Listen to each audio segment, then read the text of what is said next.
There is something beneath Canada that no one talks about, not the bedrock, not the permafrost, not the ancient glacial scarring that geologists love to photograph and label, something else. Something that keeps showing up in places where nothing should be, in configurations that don't fit any story we were ever taught. Stone alignments stretching across hillsides with no recorded builder. Earthworks so large they were only recognized as deliberate structures once photographs were taken from the air. Underwater ruins sitting in lakes that have been sealed by rising water for thousands of years. Petroglyphs carved into cliff faces so old that the pigment has partially fused with the rock itself, as if the stone and the image have been together long enough to become one thing. And underneath all of that, beneath the forests and the tundra and the cities and the farmland, a silence that archaeology has only recently started to disturb. The conventional story of Canada before European contact is clean and manageable. Small bands of people, organized by language and territory, living within the land rather than reshaping it, leaving behind only what nature could absorb. That story is still taught. It is still printed in textbooks, and it is becoming increasingly difficult to defend. If you're watching this to fall asleep, that's exactly why I make these videos. Maybe subscribe and let me know where are you right now and what time is it. The land now called Canada has been occupied for somewhere between 14,000 and 20,000 years, depending on which site you use as your reference point. And that number itself is already a problem, because the oldest confirmed sites push right up against the wall of what standard models allow. The model says people arrived after the glaciers retreated, moving through a corridor that opened between ice sheets roughly 13,000 years ago. The model says the peopling of the Americas was a late event in human history, a final chapter. But the sites keep disagreeing. They keep producing dates that don't fit. They keep yielding artifacts from levels that should have been empty. And the researchers who find these things have to be careful about how loudly they say so, because the field of pre-Columbian archaeology carries a political weight that most sciences don't have to bear. To suggest that the Americas were occupied earlier than the model allows, or that the cultures who occupied them were more complex than the model admits, is to step into territory that has been fought over for a very long time, not always by scholars, sometimes by governments, sometimes by institutions with a stake in keeping the story simple. This is a video about the complicated version, about the foundations, literal and figurative, that historians still cannot explain, about the things beneath Canada that don't fit, and about the possibility, which a growing number of researchers are now taking seriously, that the history of this land is older, stranger, and more layered than anything currently in the textbooks. We begin in the water. In the spring of 2001, a team of divers working in the Gulf of St. Lawrence off the coast of Newfoundland reported something that was difficult to categorize. They had been surveying the seafloor at a depth of roughly 60 meters, which placed them well below the water level of the last glacial maximum, the period roughly 20,000 years ago, when so much of the planet's water was locked in ice that sea levels worldwide were dramatically lower. What they found was a pattern in the substrate that did not look geological. There were alignments of stone, not random scatter, but arrangements that had a directionality to them, edges that met at angles that erosion and current do not naturally produce. The divers photographed what they could. They wrote up their notes, and the report went more or less nowhere, absorbed into the deep archive of anomalous findings that science accumulates and then struggles to know what to do with. That is not an unusual story. It is, in fact, a pattern that repeats itself across Canadian geography with enough regularity to be worth paying attention to. Something is found. It is documented. It does not fit. It gets filed. Decades pass. Someone finds it again and wonders why no one followed up. The reason no one followed up is rarely sinister. It is usually a combination of funding, institutional priority, and the sheer difficulty of excavating or investigating sites that are either underwater, buried under permafrost, hidden in dense boreal forest, or located on land whose legal status makes archaeological work complicated. Canada is a country with a landmass second only to Russia, and a professional archaeological community that is, by any honest accounting, too small to cover it. There are regions of the country where the last systematic survey was conducted in the 1960s. There are areas where no survey has ever been done at all. In that context, the gaps in the record are not necessarily gaps in the actual history. They may simply be gaps in the looking. But some of what has been found, even within the formal record, is already more than the standard model can comfortably accommodate. Consider the question of Calvert Island on the central coast of British Columbia. In 2014, a team from the Hakai Institute began excavating a site on the island's shoreline. They were looking for evidence of early coastal habitation, testing a theory that has been gaining ground in recent years. The idea that the first people to arrive in the Americas may not have come through the ice-free corridor at all, but instead traveled along the Pacific coast, moving from one ice-free refuge to the next in watercraft, following the edge of the ocean rather than pushing through the interior. What they found at Calvert Island were human footprints, preserved in a layer of clay beneath the modern shoreline. The prints belonged to at least 3 individuals, 1 adult male, 1 adult female, 1 child. They were dated to approximately 13,300 years ago. They were found at a depth that placed them at the shoreline of that earlier era, when sea levels were lower and the coast of British Columbia looked nothing like it does today. The prints are real. They have been confirmed by multiple analyses. They are among the oldest direct evidence of human presence in the Americas. What they suggest is that people were already living on the coast of what is now British Columbia before the ice-free corridor even opened. They were already there, already established enough to be walking around with children. And they were living in a landscape that is now underwater, which means that whatever settlements they built, whatever sites they left behind, are sitting somewhere on the continental shelf, covered by the ocean that rose as the glaciers melted. This is not a fringe idea. This is what the footprints say. And the footprints have been sitting in a peer-reviewed journal since 2018, quietly rewriting the timeline of Canadian prehistory while the textbooks catch up. The coastal migration hypothesis has a particular implication that tends to get underplayed in popular accounts. If people arrived along the coast, then the oldest sites in Canada are not on the land we can currently access. They are underwater. The continental shelves of both the Pacific and Atlantic coasts were dry land during the glacial maximum. The Pacific shelf in particular, the area now called Haida Gwaii, sits on a geological platform that would have been substantially larger and more habitable than the islands we see today. The Haida oral tradition describes a time when the sea was much lower, when their ancestors lived on land that is now beneath the water. That tradition has been told and retold and sometimes dismissed as myth. But myth and memory are not always opposites. Sometimes oral traditions encode information about real events that happened so long ago that the only way to preserve them across thousands of years was to wrap them in story. The researchers who study indigenous oral traditions of the Pacific Northwest coast have noted something striking. The traditions contain descriptions of landscapes, of coastlines, and river systems and resource areas that can be matched to bathymetric maps of the submerged continental shelf. The stories describe places that exist, that can be identified, but that have been underwater for more than 10,000 years. How do you tell a story about a place for 10,000 years without losing the geography? The answer is that you build the geography into the narrative so deeply that it becomes inseparable from the story itself. You make forgetting impossible by making remembering beautiful. This is one of the things that is changing about how researchers approach Canadian prehistory. The oral traditions of the First Nations are increasingly being recognized not just as cultural artifacts, but as data. Not always literal data, not always straightforward, but data nonetheless. And when oral traditions are placed alongside the physical evidence, they sometimes illuminate things that the physical evidence alone cannot fully explain. Take the question of the Laurentide ice sheet. For most of the last glacial period, Canada was almost entirely buried under ice. The Laurentide ice sheet covered roughly 10 million square kilometers at its maximum extent, roughly 2.5 kilometers thick in places.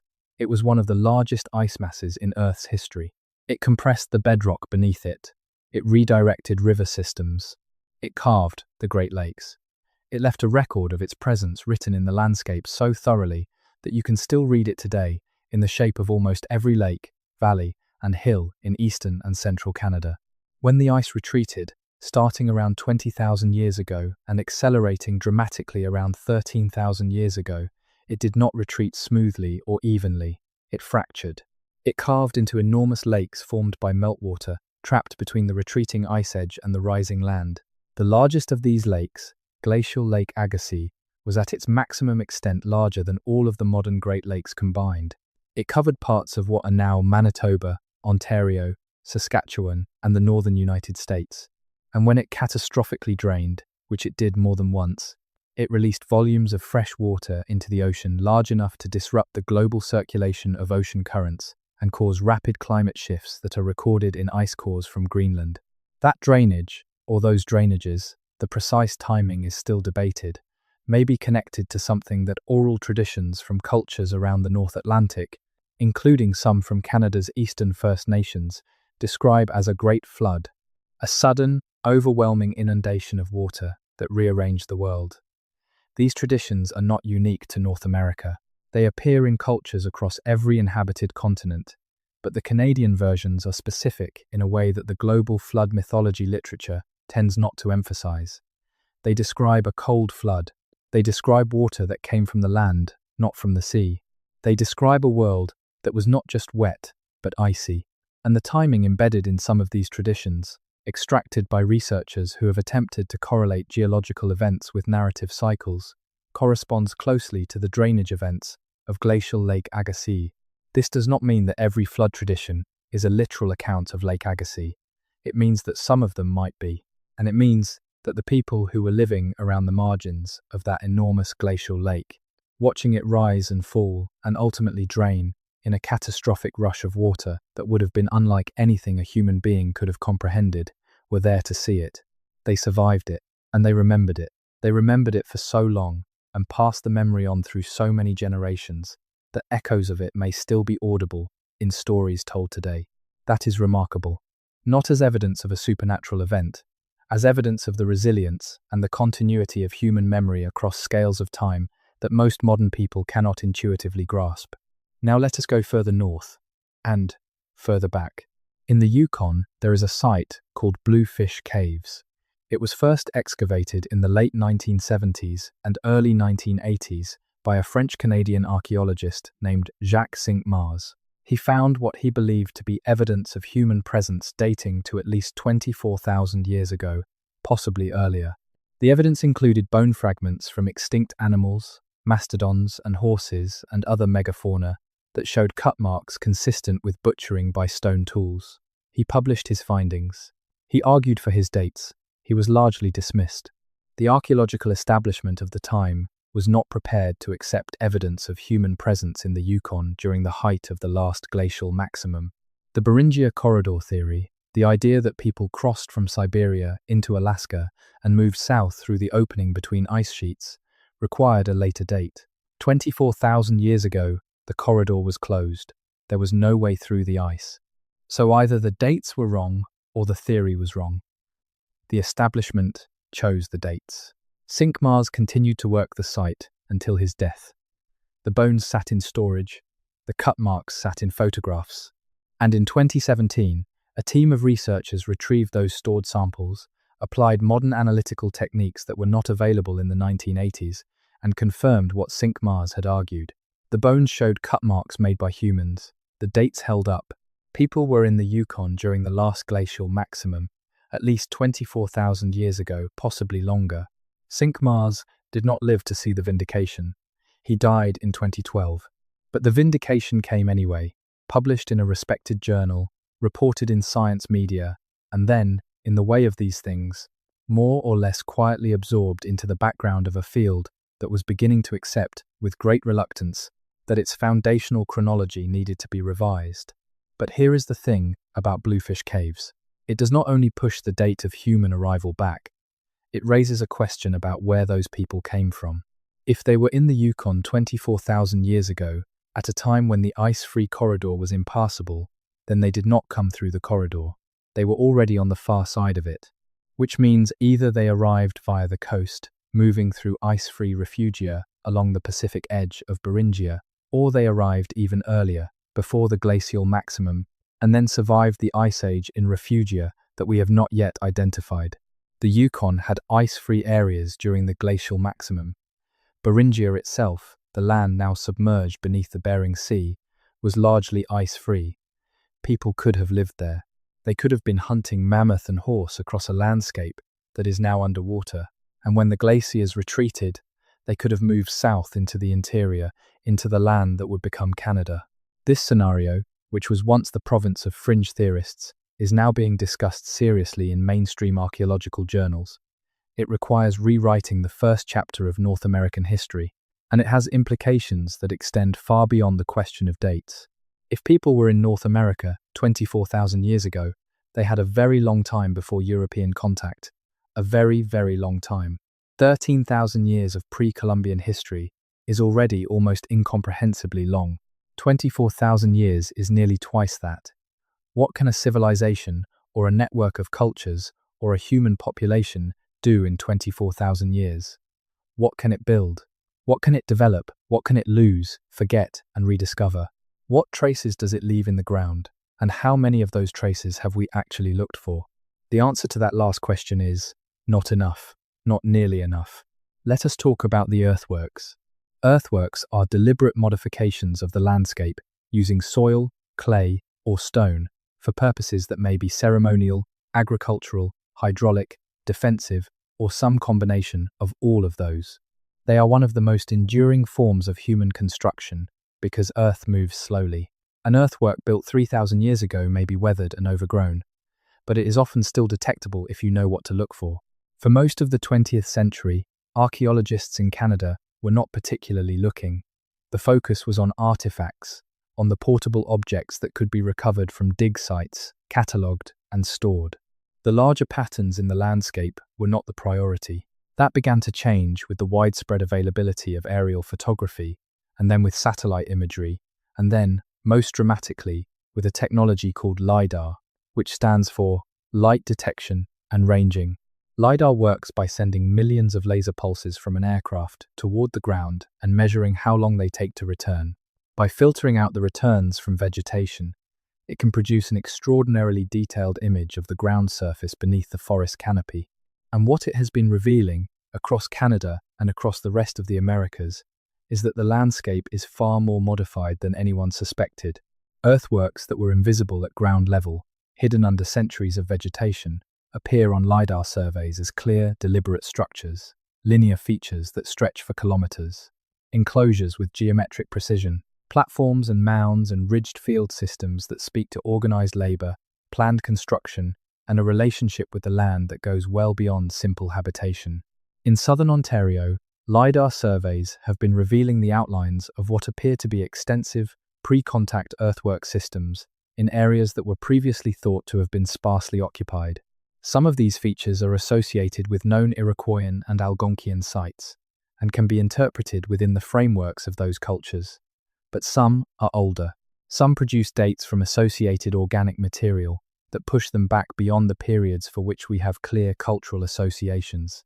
They are there, they are deliberate, and we do not know exactly who made them. In the Peace River Valley of northern British Columbia, aerial surveys conducted over several decades, beginning in the 1970s, identified a series of linear features crossing the landscape in patterns that resemble, in some respects, the ancient road systems identified in other parts of the Americas, including the Nazca lines of Peru and the prehistoric road networks of the American Southwest.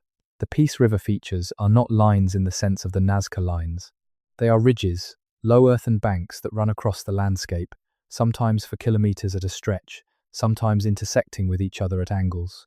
They have been variously interpreted as drainage channels, as game drives, as trail markers, and as features of unknown function. No one has produced a fully satisfying explanation that accounts for all of their characteristics. What is clear is that they required effort to construct, that they follow consistent directional principles, and that they were built by people who had a relationship with this landscape that involved modifying it in ways that were meant to persist. This is what gets lost in the simpler version of the story. The idea that pre-contact peoples in Canada were uniformly nomadic, uniformly small-scale, uniformly leaving light traces on the land, that idea was never entirely accurate, even for the periods we know well. The nations of the Pacific Northwest coast built monumental wooden architecture, maintained complex systems of resource management, and sustained social hierarchies of impressive sophistication, all without the agriculture that Western historiography long treated as the prerequisite for complexity. The peoples of the Great Lakes region maintained extensive trade networks that moved copper, shell, and other materials across thousands of kilometers. The Confederacy of the Haudenosaunee, the Iroquois, maintained a constitutional system of such sophistication that it has been identified as one of the influences on the framers of the United States Constitution. But these are the examples we know because they involve the periods of history that are well documented, or at least adequately documented. What about the periods before that? What about the archaeological horizons that are older, more fragmentary, and less connected to any living cultural tradition that can interpret them? There is a site in Quebec that has been producing awkward results for a long time. The St. Lawrence Valley has been inhabited for a very long time. That is not in dispute. What is in dispute is the nature and the complexity of some of the occupation. Surveys along the Upper Street, Lawrence, and in the area of what is now the Ottawa Valley have identified structural features at several sites that do not fit neatly into the known cultural sequences. The features include what appear to be foundation outlines, not organic mounds or natural formations, but rectilinear arrangements of stone that suggest deliberate construction of structures. Some of these arrangements are associated with material that has been dated to periods well before the known woodland period cultures. They are old, and their function is not clear. The researchers who have worked these sites have been careful in their language. They do not claim what they cannot demonstrate.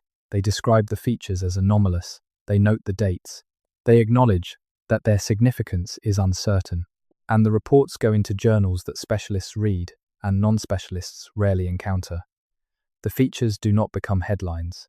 They do not reshape the public narrative. They sit in the record, accumulating alongside other anomalous features from other sites across this vast country, waiting for someone to synthesize them into a picture that is larger than any individual site can suggest. That synthesis has not yet happened at scale, not in the way that it needs to, but the pieces are there for anyone willing to assemble them. Consider copper. The Great Lakes region sits above one of the largest deposits of native copper in the world. Copper that occurs in metallic form at the surface, requiring no smelting, no metallurgical technology, just the knowledge to recognize it and the tools to work it. Humans figured out that copper was workable at least 7,000 years ago in the Great Lakes region. The old copper complex, a cultural tradition that flourished in what is now Wisconsin, Minnesota, and adjacent areas of Canada, was producing copper artifacts from at least 5,000 years ago, and possibly much earlier. These artifacts include tools, weapons, and ornaments of considerable sophistication. They were distributed through trade networks that covered an enormous geographic area, moving copper objects from the shores of Lake Superior to sites in Ohio, in New York, in New England, in Manitoba. 7,000 years, 5,000 years. These are numbers that should shift the baseline of what we think was happening in North America, before the periods that history books typically treat as the beginning of the story. And yet the old copper complex remains relatively obscure outside of specialist circles.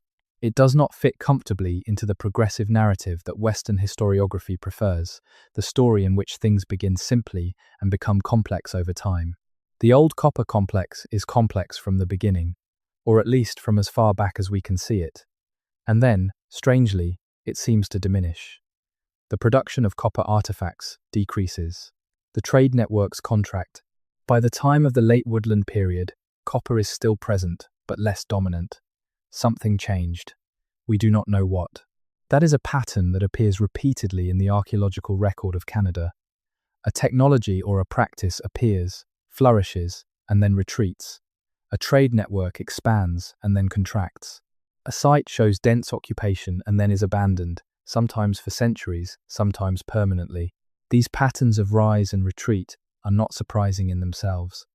Every culture in every part of the world has periods of expansion and periods of contraction.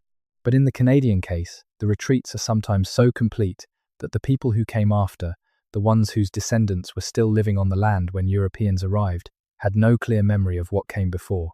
The oral traditions have gaps. The material continuity is broken. Whatever happened between the old copper complex and the late woodland, between the early archaic and the cultures that Europeans eventually documented, it involved disruptions significant enough to erase connections that might otherwise have been remembered. Some of those disruptions were climatic. The period between roughly 4,000 and 3,000 years ago saw significant climate instability in the Great Lakes region and across much of the continent. There were prolonged droughts. There were periods of unusual cold. Resource bases that had been reliable for centuries became unreliable. Populations contracted. Trade networks that depended on stable surplus production became unsustainable. The human geography of the continent shifted.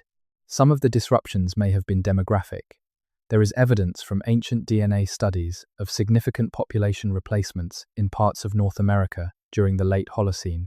Old lineages disappear from the record. New lineages appear. In some cases, the replacements are gradual, the result of slow migration and intermarriage. In other cases, they look more abrupt, consistent with population collapse, followed by replacement by peoples moving in from outside. The causes of the collapses are debated. Disease is one candidate, though the major epidemic episodes associated with European contact are too late for the prehistoric collapses. Violence is another. Climate stress a third. The reality was probably a combination of all three, varying by region and by period.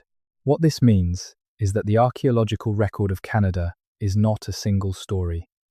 It is not even a set of parallel stories that can be clearly distinguished from one another. It is a palimpsest, a document that has been written over and over on the same surface, with each layer partially obscuring the ones below, and with the oldest layers only faintly visible under everything that came after. Reading a palimpsest requires patience, technical skill, and the willingness to accept ambiguity. These are not the qualities that popular historical narrative typically rewards, but they are the qualities that the evidence demands. Let us go to the prairies, to a place that should be much better known than it is. In southern Saskatchewan and Alberta, there exists one of the largest and most complex systems of archaeological features in the Americas. It is called the Medicine Wheel Complex, though that name covers a range of structures with varying forms and presumably varying functions. A medicine wheel, in its most basic form, is a circular arrangement of stones, usually with a central cairn and radiating lines of stones that resemble the spokes of a wheel. But the term has been applied to a much wider range of structures, including effigies, alignments, and enclosures that share some features with the classic wheel form without necessarily having the distinctive radial pattern. The most famous medicine wheel in Canada is the Majorville Cairn in Alberta. It consists of a central stone cairn, approximately 9 meters in diameter, surrounded by a circle of stones roughly 26 meters in diameter, with spoke-like lines of stones connecting the central cairn to the outer ring. Excavations of the cairn have produced material from multiple cultural periods, suggesting that the site was used and added to over a very long span of time. The oldest material from the base of the cairn has been dated to approximately 5,000 years ago. The site is one of the oldest archaeological features on the Canadian prairies. But the Majorville Cairn is not an isolated feature. It exists within a landscape that is dotted with thousands of similar, smaller features, stone circles and cairns, and alignments scattered across the grasslands of Alberta and Saskatchewan in patterns that appear to be systematic rather than random. Many of these features are associated with bison, either with bison kill sites or with features that may have been used to direct bison movement. Bison drives, essentially large-scale communal hunting operations that required coordination, planning, and the construction of directing features to guide the animals toward kill sites, are one of the most persistent and architecturally significant practices in the archaeological record of the Canadian prairies. The stone drive lines that guided bison toward pound sites or cliff edges are found across the region, sometimes extending for kilometers, representing an enormous investment of labor and coordination. These are not simple structures. They are not the product of a society without planning capacity or organizational sophistication. Coordinating a bison drive requires knowledge of bison behavior, knowledge of the landscape, the ability to construct and maintain physical infrastructure over large areas, and the social organization to bring together enough people to make the drive work. The groups that built these features were not small, disorganized bands scrambling to survive. They were organized communities with the technical knowledge and social capacity to undertake large-scale, coordinated projects. That point needs to be made more forcefully than it usually is in mainstream accounts of prairie prehistory. The peoples of the Canadian prairies built, planned, coordinated, and managed resources at a scale that deserves to be called sophisticated. They did it without writing, without metal tools, and without horses, which did not arrive on the prairies until the 18th century. The achievement is remarkable. The tendency to understate it is a habit of mind that has more to do with the history of how indigenous peoples have been perceived than with anything the archaeology actually says. The medicine wheels themselves present a separate set of questions that have not been fully resolved. Some of them appear to have astronomical alignments. The Moose Mountain medicine wheel in Saskatchewan, for example, has spoke orientations that correspond to the rising positions of certain stars on the summer solstice. The correspondences are statistically significant, meaning they are unlikely to be accidental. Similar astronomical orientations have been identified at other medicine wheel sites across the prairies. This suggests that at least some of these structures were built with a specific awareness of celestial events, and that they encode astronomical knowledge in their architecture. This is not unique to Canada. Astronomical alignment in prehistoric structures is a global phenomenon, found at Stonehenge, at Newgrange, at Chichen Itza, at dozens of other well-known sites. What makes the Canadian medicine wheels interesting in this context is the scale of the phenomenon. Not one or two sites with possible astronomical connections, but a distributed network of sites across a vast geographic area, some of which show consistent orientational patterns. This suggests not just that individual structures were built with astronomical awareness, but that a tradition of astronomical observation and architectural encoding was maintained across time and space in the Canadian prairies. How old is that tradition? The Majorville cairn suggests that it goes back at least 5,000 years. Some researchers believe it is older. The problem is that stone is difficult to date directly, and the associated organic material at many sites is limited or absent.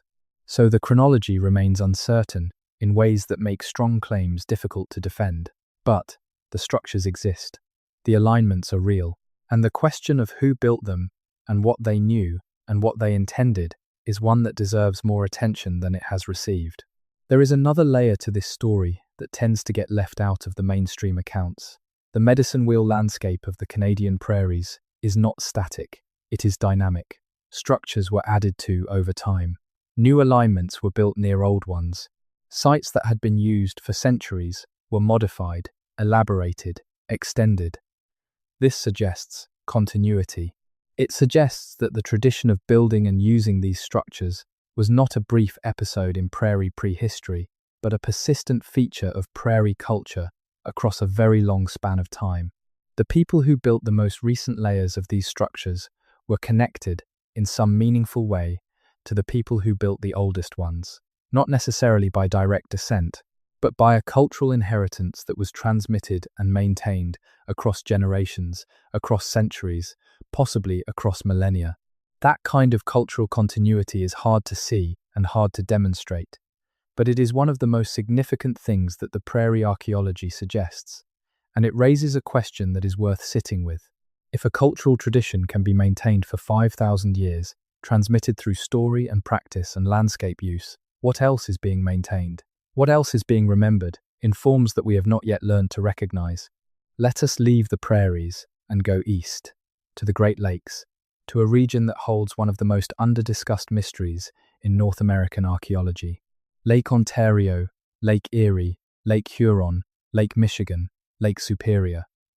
The Great Lakes system is the largest body of fresh water on the surface of the Earth.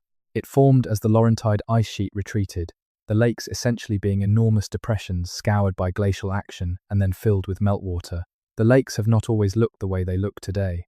Their levels have changed dramatically over time as the glaciers retreated and the land beneath them rebounded from the weight of the ice. During some periods, the lakes were much larger than today. During others, they were smaller or drained into different systems or were divided differently. The Great Lakes landscape of 10,000 years ago was not the Great Lakes landscape of today, and somewhere in that landscape, people were living. The shores of the Great Lakes have been occupied for as long as they have existed in recognizable form. Archaeological sites have been found along their shores and in the river systems that connect them, that go back to the earliest post-glacial periods. Some of the oldest sites associated with what archaeologists call the Plano tradition, a group of related cultures that occupied parts of Canada and the northern United States in the early post-glacial period, are found in the Great Lakes region. These people were hunters of caribou and possibly of other large game, and they left behind distinctive stone tools that allow archaeologists to trace their movements and their connections. But there is a category of archaeological feature associated with the Great Lakes that has received relatively little attention outside of specialist circles: submerged sites. As with the Pacific coast, the changing water levels of the Great Lakes have meant that shorelines that were dry land in the early post-glacial period are now underwater. The drop from maximum lake levels to current levels, and the complex changes in between, have submerged an unknown quantity of archaeological material. In Lake Huron's Alpena Amberley Ridge, a geological feature that was once a dry land corridor between what is now Michigan and Ontario, archaeologists have been finding, with underwater survey equipment, evidence of human activity going back approximately 10,000 years. They have found structures that appear to be hunting blinds, stone arrangements that resemble the drive lines and ambush points associated with caribou hunting. These are not natural formations. They were built deliberately by people who were hunting caribou across a landscape that is now 40 meters below the surface of Lake Huron. The Alpena Amberley underwater site is perhaps the most dramatic example of the submerged archaeology of the Great Lakes. But it is not the only one. Other features have been reported at various points along the margins of Lakes Huron, Erie, and Ontario, features that sit on what would have been the shorelines of earlier, lower lake configurations. Some of these features are difficult to assess because the underwater environment is challenging for archaeological investigation. Visibility is limited. The features are often covered by sediment.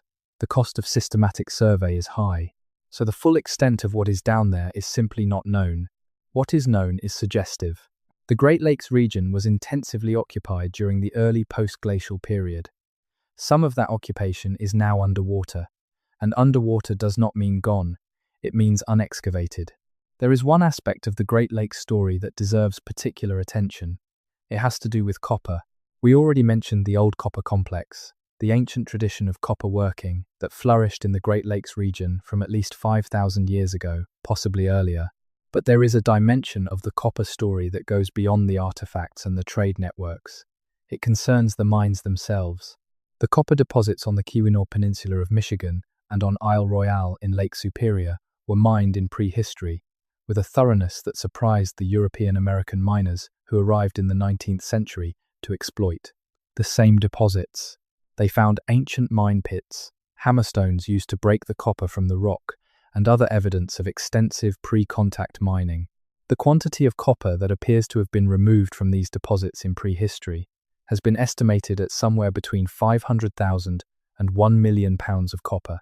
That is an enormous quantity. It dwarfs what the archaeological record of known copper artifacts can account for. The math does not balance. There are thousands of known copper artifacts from the old copper complex and from subsequent cultural traditions. But the volume of copper those artifacts represent is a small fraction of what appears to have been removed from the mines. Where did the rest go? Some of it may have been recycled, melted, and reworked across generations until it became something that is no longer identifiable as Lake Superior copper. Some of it may be in sites that have not yet been found. Some of it may be in underwater sites along the shores of Lake Superior and on the submerged margins of Isle Royale. But none of these explanations fully accounts for the apparent discrepancy. There is a theory, not widely accepted in mainstream archaeology but not entirely without support, that some of the Lake Superior copper made its way much further than the known trade networks of the old copper complex would suggest. There have been claims, and they are contested, that copper of Lake Superior origin has been identified in archaeological contexts in Europe, specifically in the Bronze Age contexts of the 2nd millennium BCE. The Bronze Age of Europe required enormous quantities of copper to produce its characteristic metal. The sources of that copper are not all clearly identified. The Atlantic trading networks of the Bronze Age were more extensive than was recognized even a generation ago. And if boats capable of crossing the Atlantic in the Bronze Age existed, which the archaeological evidence suggests they did, at least in terms of sophisticated watercraft capable of long ocean voyages, then the theoretical possibility of a copper trade connection between the Great Lakes and Bronze Age Europe cannot be simply dismissed. This claim is at the edge of what is defensible with current evidence. It may be wrong, it probably is wrong, or at least overstated, but it illustrates the kind of question that the copper mystery raises. A lot of copper was removed from Lake Superior in prehistory. The removal required significant organized labor over a long period of time. The products of that labor went somewhere, and the somewhere has not been fully accounted for. That is a real mystery, not a fringe mystery, a real one. Let us go to the East Coast now, to a place that has been generating questions for a very long time.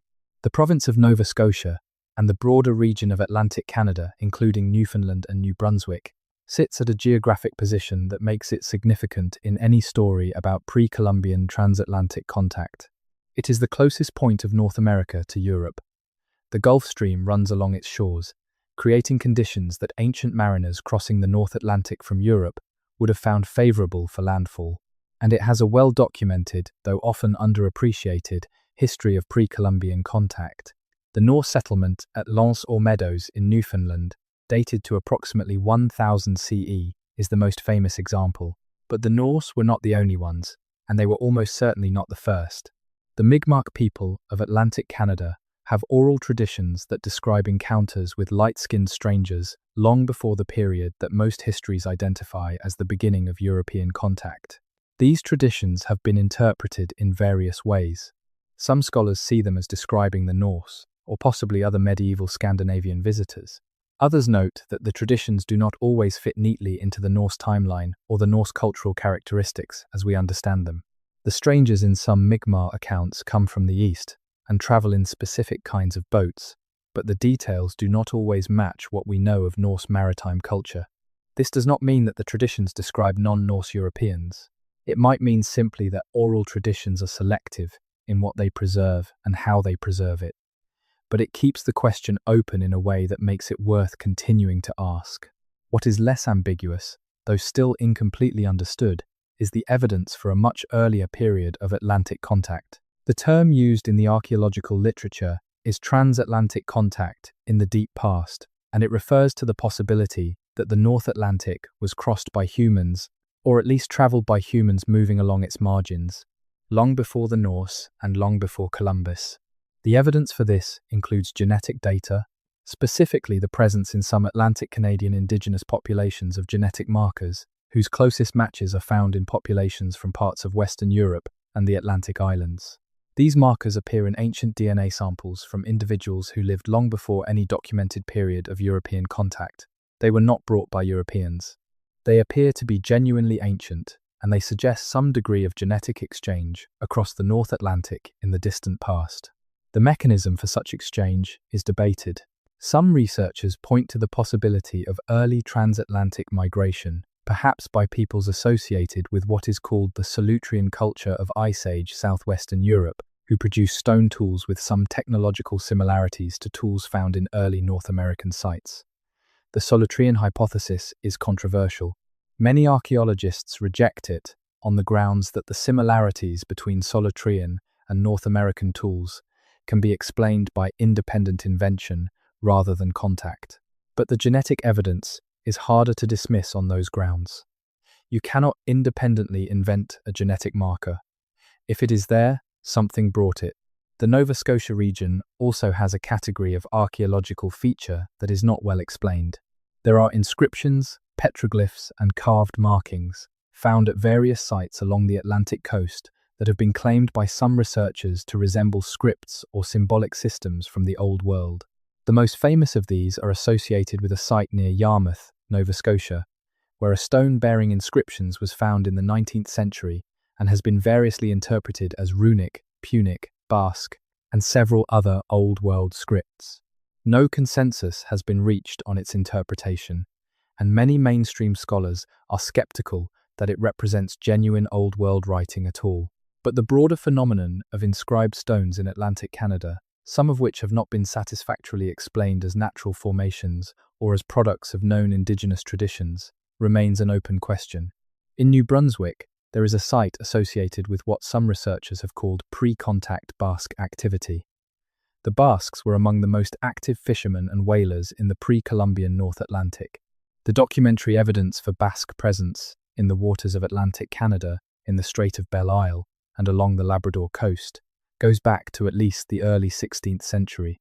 But some researchers believe the Basque presence is older than that, that Basque fishermen were working the rich fishing grounds of the Grand Banks and possibly making landfall on the Canadian coast before Columbus, in a tradition of transatlantic fishing that was known to those who practiced it and carefully kept from others for commercial reasons. The evidence for pre-Columbian Basque activity is indirect. It consists of things like place names with Basque roots, references in early Basque documents to fishing grounds whose location matches the Grand Banks, and some tantalizing hints in the documentary record that knowledge of the Western Atlantic was more widespread in medieval Europe than the official timeline of discovery suggests. This is not the kind of evidence that archaeologists typically find comfortable. It lives in the margins between archaeology and historical linguistics and documentary history. But it is real evidence, and it points toward a pre-Columbian Atlantic world that was less isolated than the standard story implies. Let us now go north again, much further north, into the territory of the Arctic, and into the territory of what may be the most persistent and least resolved mystery in Canadian archaeological history. The Dorset culture flourished in the eastern Canadian Arctic and the adjoining areas of Greenland for roughly 2,000 years, from approximately 500 BCE to approximately 1000 CE. They were the people who occupied the Arctic before the arrival of the Thule people, the ancestors of the modern Inuit, who moved eastward from Alaska beginning around 1000 CE and eventually replaced or absorbed the Dorset throughout most of their range. The Thule brought with them superior cold-weather technology, the umiak and the kayak, the toggling harpoon, the dog sled. They were more efficient at exploiting Arctic marine resources. Within a few centuries of their arrival in the eastern Arctic, the Dorset disappeared, or almost disappeared. There is evidence that small Dorset populations persisted in some parts of the Arctic long after the main replacement.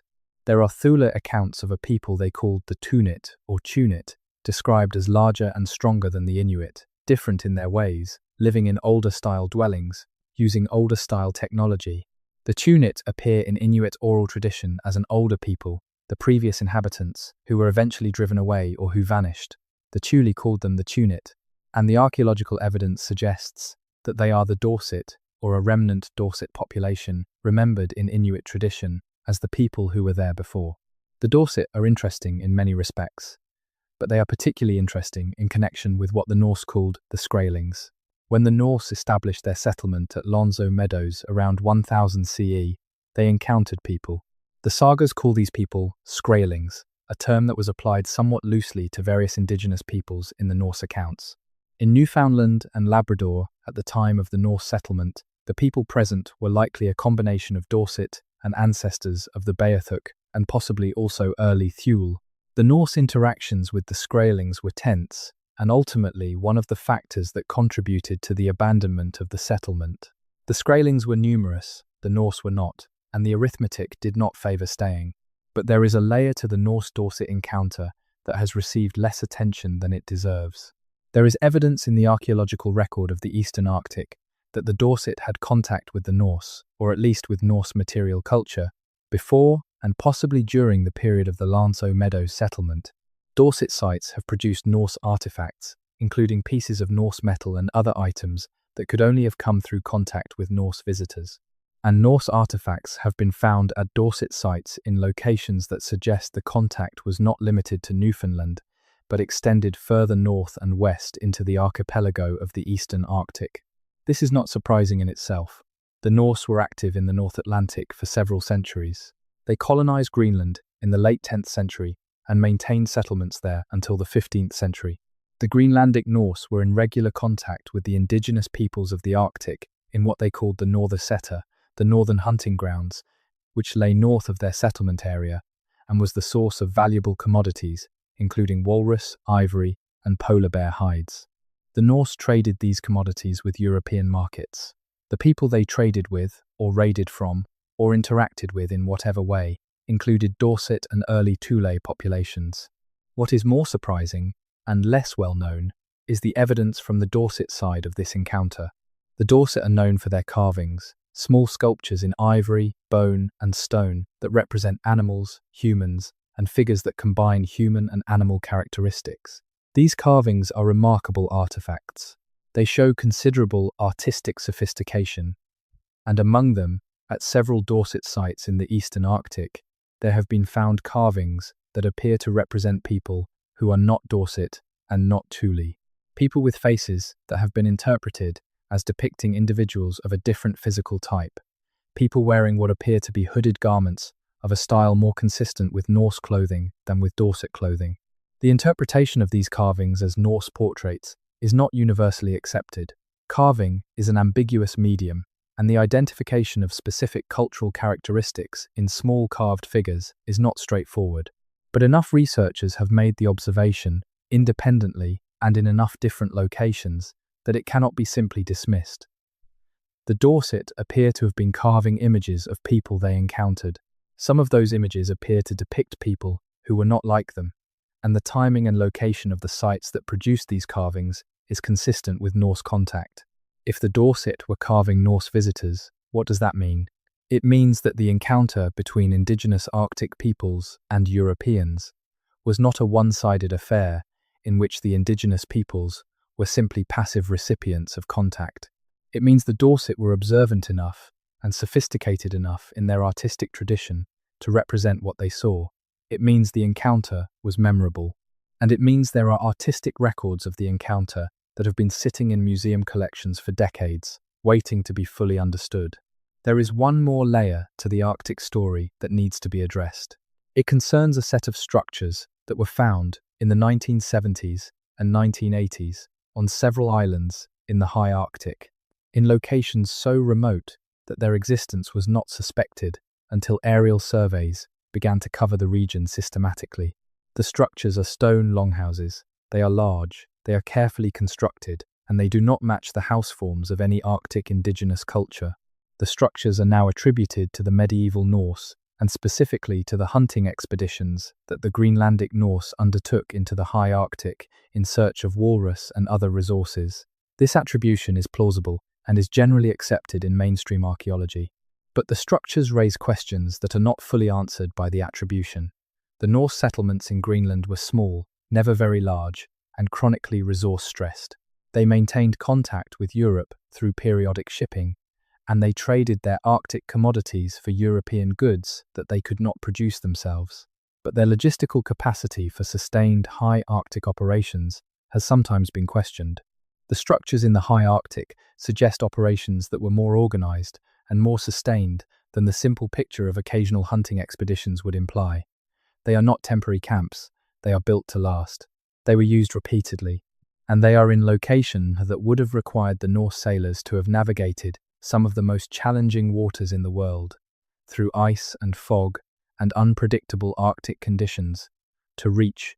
Whatever else they suggest about the Norse, these structures are a reminder that the pre-Columbian North was not empty and was not poorly understood by those who moved through it. People were navigating the high Arctic 1,000 years ago. They were building substantial structures there, and the full extent of what they knew and what they found and what they left behind is still being worked out. Let us come back south now, back to the interior of the country, back to a question that is harder to answer than it might initially seem. Why are there no cities? This question is sometimes posed by people who are skeptical of the idea that pre-Columbian cultures in North America could have been as sophisticated as the evidence sometimes suggests. If they were so complex, the argument goes, where are the cities? Where are the stone monuments, the ruins of urban centers, the kind of physical legacy that we associate with old-world civilizations of comparable sophistication? The question is worth taking seriously, not because it provides evidence against the sophistication of pre-contact cultures, but because the answer illuminates something important about what the physical evidence of a civilization actually looks like when the civilization does not build in stone. The vast majority of construction in North America before European contact was in organic materials: wood, bark, thatch, earth. These materials do not survive the way stone does. A wooden longhouse of the Haudenosaunee, several dozen meters long and housing multiple families, leaves behind only a pattern of post holes in the soil and a dark stain in the earth where the organic material decomposed. From the surface, it is invisible. Even from a foot away, unless you know what you are looking for, it is invisible. The thousands of Haudenosaunee villages that existed across present-day New York, Ontario, Quebec, and adjacent areas for centuries before European contact are known to us primarily through these patterns of post holes and soil stains, occasionally supplemented by the artifacts that survived in the ground. This is not the absence of civilization. It is the evidence of a civilization that built in materials appropriate to its environment and its values. Materials that were plentiful, workable, and did not require the kind of organized labor that quarrying and moving stone does. The choice not to build in stone was not a sign of limited capacity. It was a choice, and it was a rational choice in many North American environments where stone was less available, where the forest provided abundant alternative materials, and where the social organization of communities was flexible rather than monumentally fixed.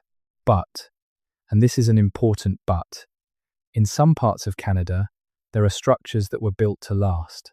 There are earthworks and stone alignments and carefully constructed features that were clearly intended to be permanent or at least long-lasting. And those structures are, as we have been discussing, more numerous and more widespread than most people realize. The medicine wheels of the prairies, the effigy mounds of the Great Lakes region, the stone fish weirs that exist along numerous Canadian rivers, the shell middens of the Pacific and Atlantic coasts, some of which are enormous structures that represent centuries of accumulated use and management. These are lasting constructions. They are the cities of a different kind of civilization. The civilization that built them did not concentrate its legacy in a few spectacular urban centers. It distributed it across an enormous landscape, encoding knowledge and social meaning and ecological management into the land itself. This is actually a more sophisticated approach to landscape in certain respects than the city building model. A city can be destroyed in a day. A distributed system of ecological knowledge and landscape management, embedded in practice and maintained by many different communities, is much more resilient. It does not have a single point of failure. When one community is destroyed, the knowledge survives elsewhere. When a drought forces a group to abandon one site, they carry the knowledge with them to the next. The legacy is in the people and in the land, not in the stone. That legacy was, of course, massively disrupted by the events of European contact.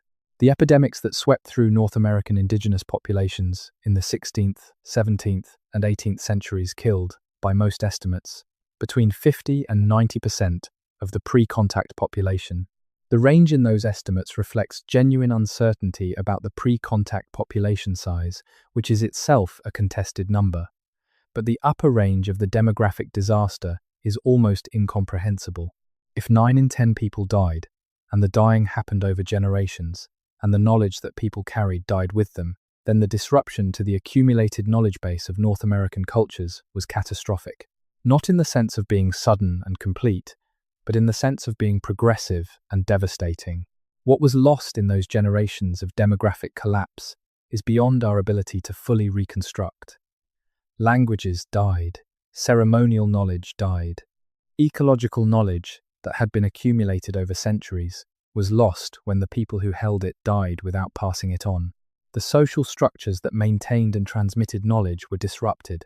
The landscapes that embodied knowledge, the managed forests, the maintained fisheries, the burned prairies that supported bison, were in many cases abandoned and allowed to return to less managed states. The evidence of management, the evidence of sophistication, became harder to see because the managers were gone. This is the context in which we have to understand the mystery of the foundations beneath Canada that historians still cannot explain. The mystery is not simply that mysterious things exist. The mystery is that we are looking at a record that was massively disrupted at a critical moment, a record that has been incompletely studied in the years since, and a record that is only now beginning to yield its full complexity under the pressure of new technologies and new frameworks for understanding what we find. The LiDAR surveys are new. The ancient DNA analyses are new. The systematic survey of submerged sites is new.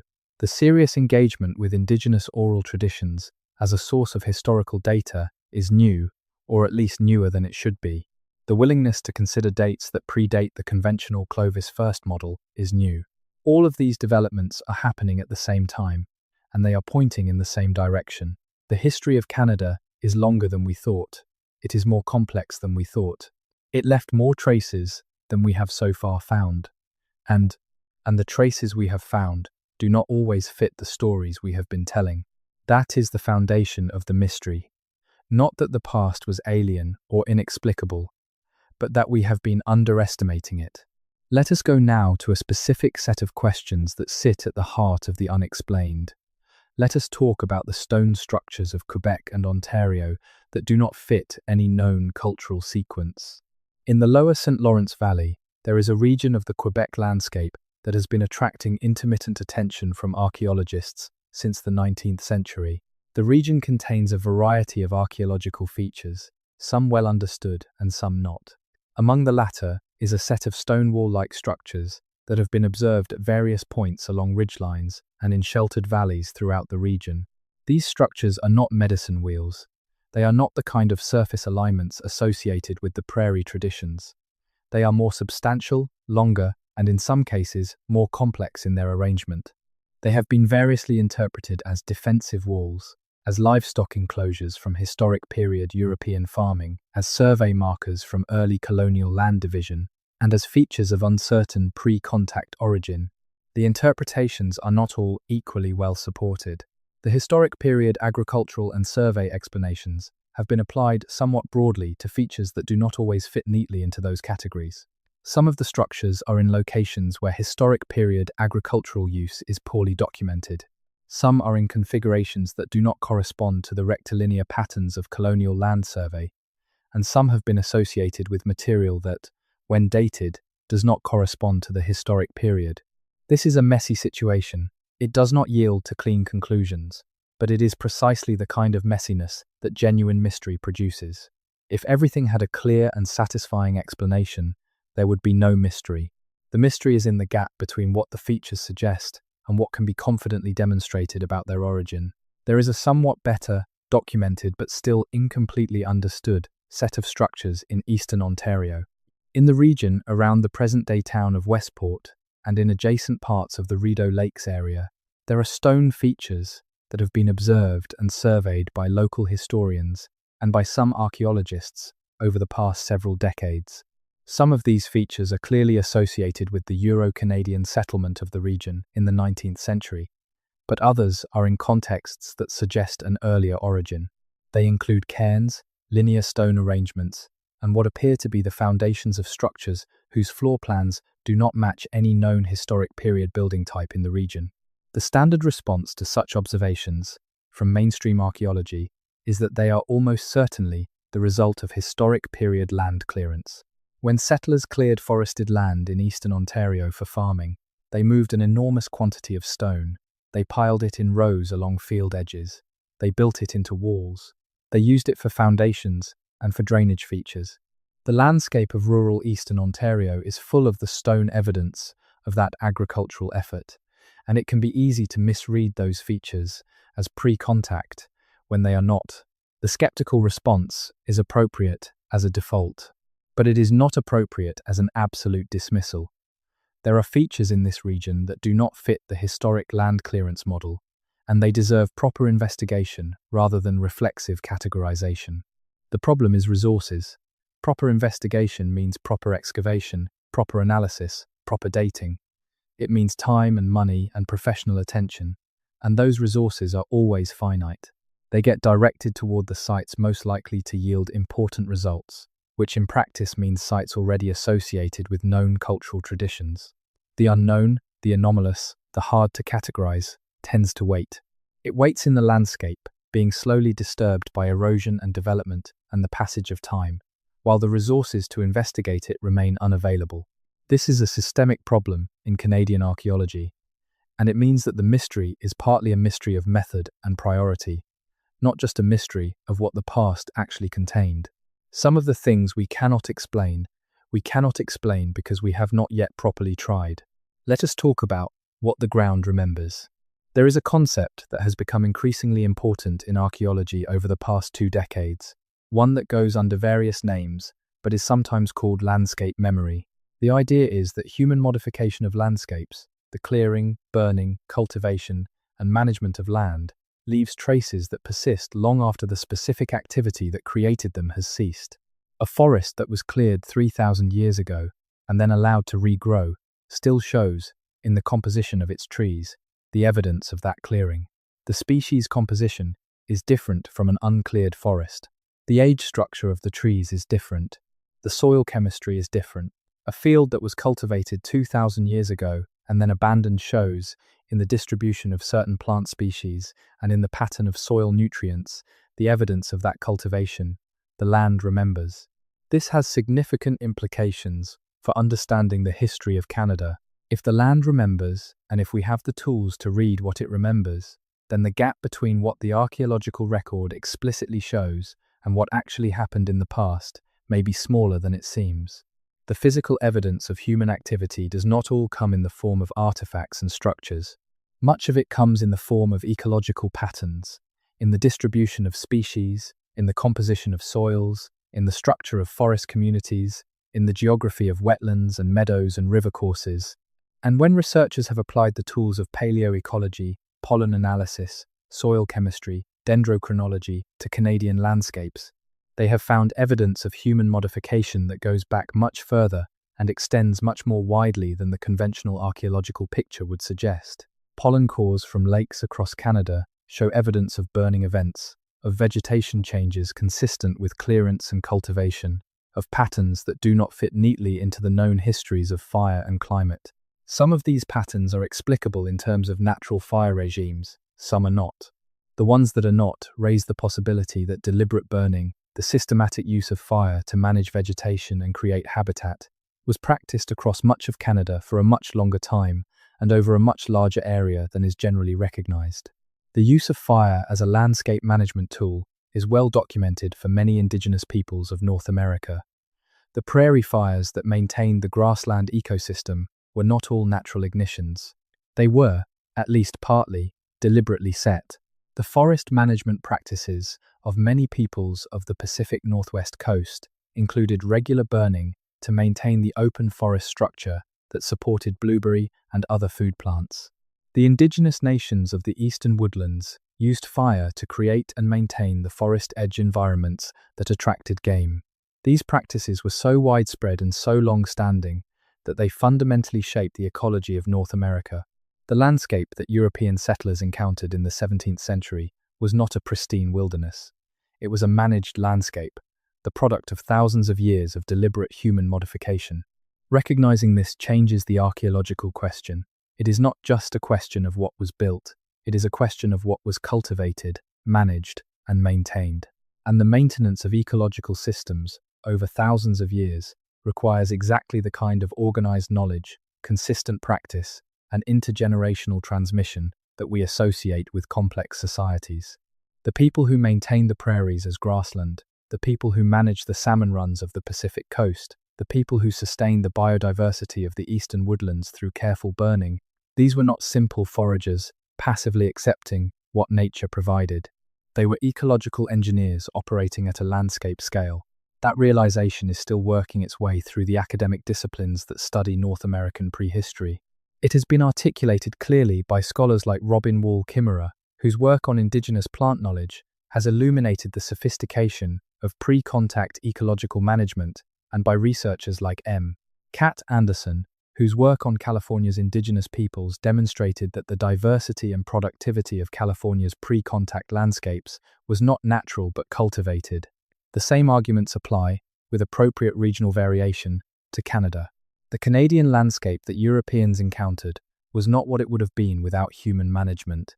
It was shaped by those who came before, and the shaping goes back a very long time. This brings us to a set of questions that archaeology alone cannot answer. Questions about knowledge systems, about ways of organizing and transmitting information, about the relationship between human communities and the natural world that sustained them.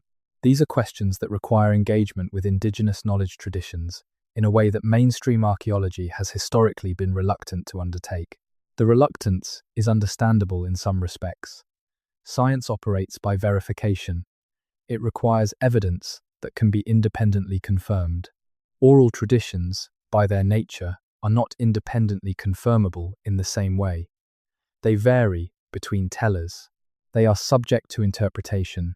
They carry cultural context that is not always accessible to outside researchers. Using them as historical sources requires judgment calls that can be difficult to make consistently. But the alternative treating oral traditions as irrelevant to the reconstruction of the past, has its own problems. It discards data.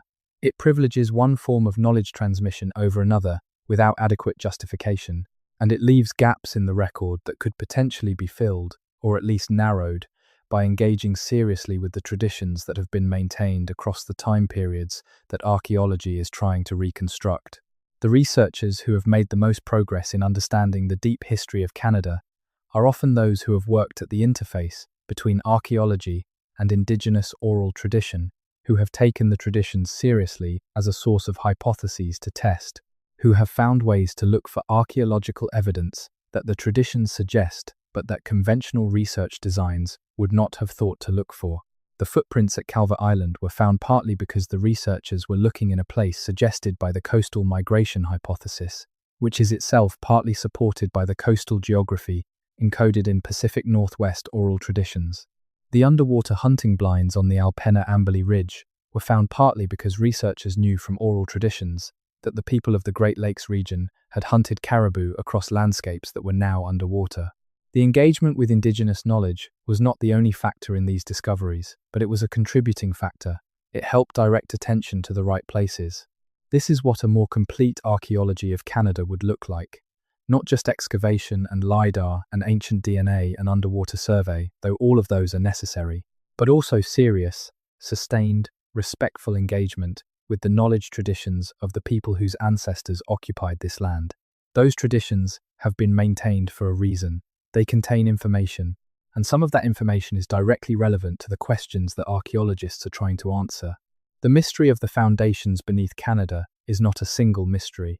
It is a cluster of overlapping mysteries, each connected to the others by the common thread of an understudied, under-excavated, under-theorized past. The underwater sites that represent the coastlines and lake margins of earlier periods. The stone structures and earthworks that don't fit known cultural sequences. The copper mining that removed far more material than the known artifacts account for. The astronomical alignments built into prairie medicine wheels. The genetic markers in indigenous populations that speak to contacts and connections not explained by current models.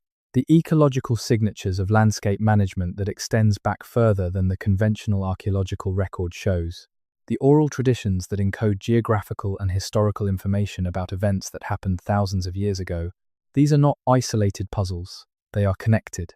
They are connected by the reality of a human past in Canada that was longer, more complex, and more sophisticated than the standard accounts have allowed.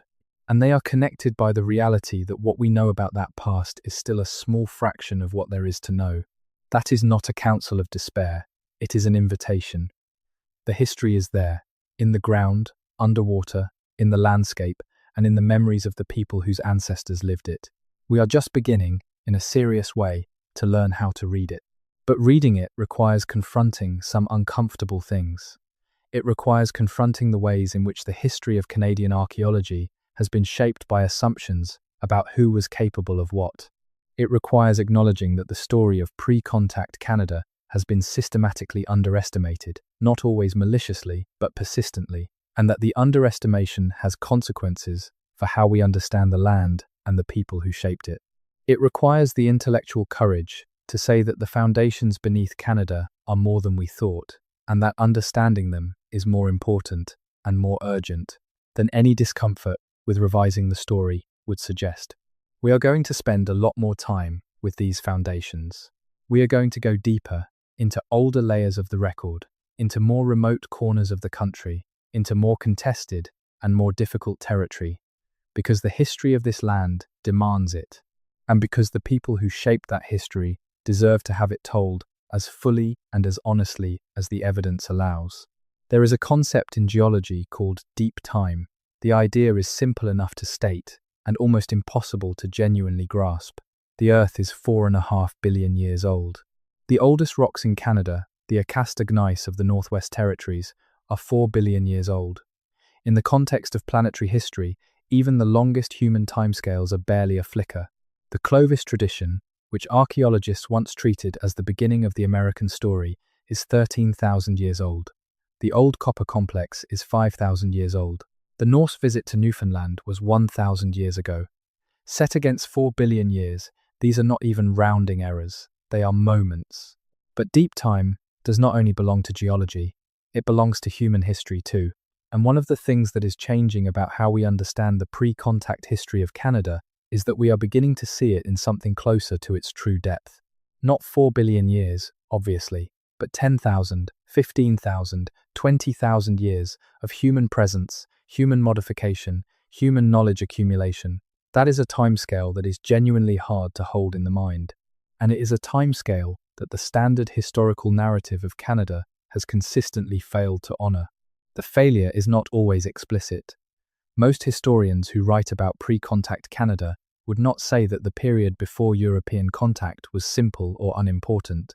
But the way history books are structured, the way courses are designed, the way the public is taught to think about the past, implicitly treats the pre-contact period as a kind of prologue, an undifferentiated backdrop against which the real story, the story of European settlement and the development of the modern nation, takes place.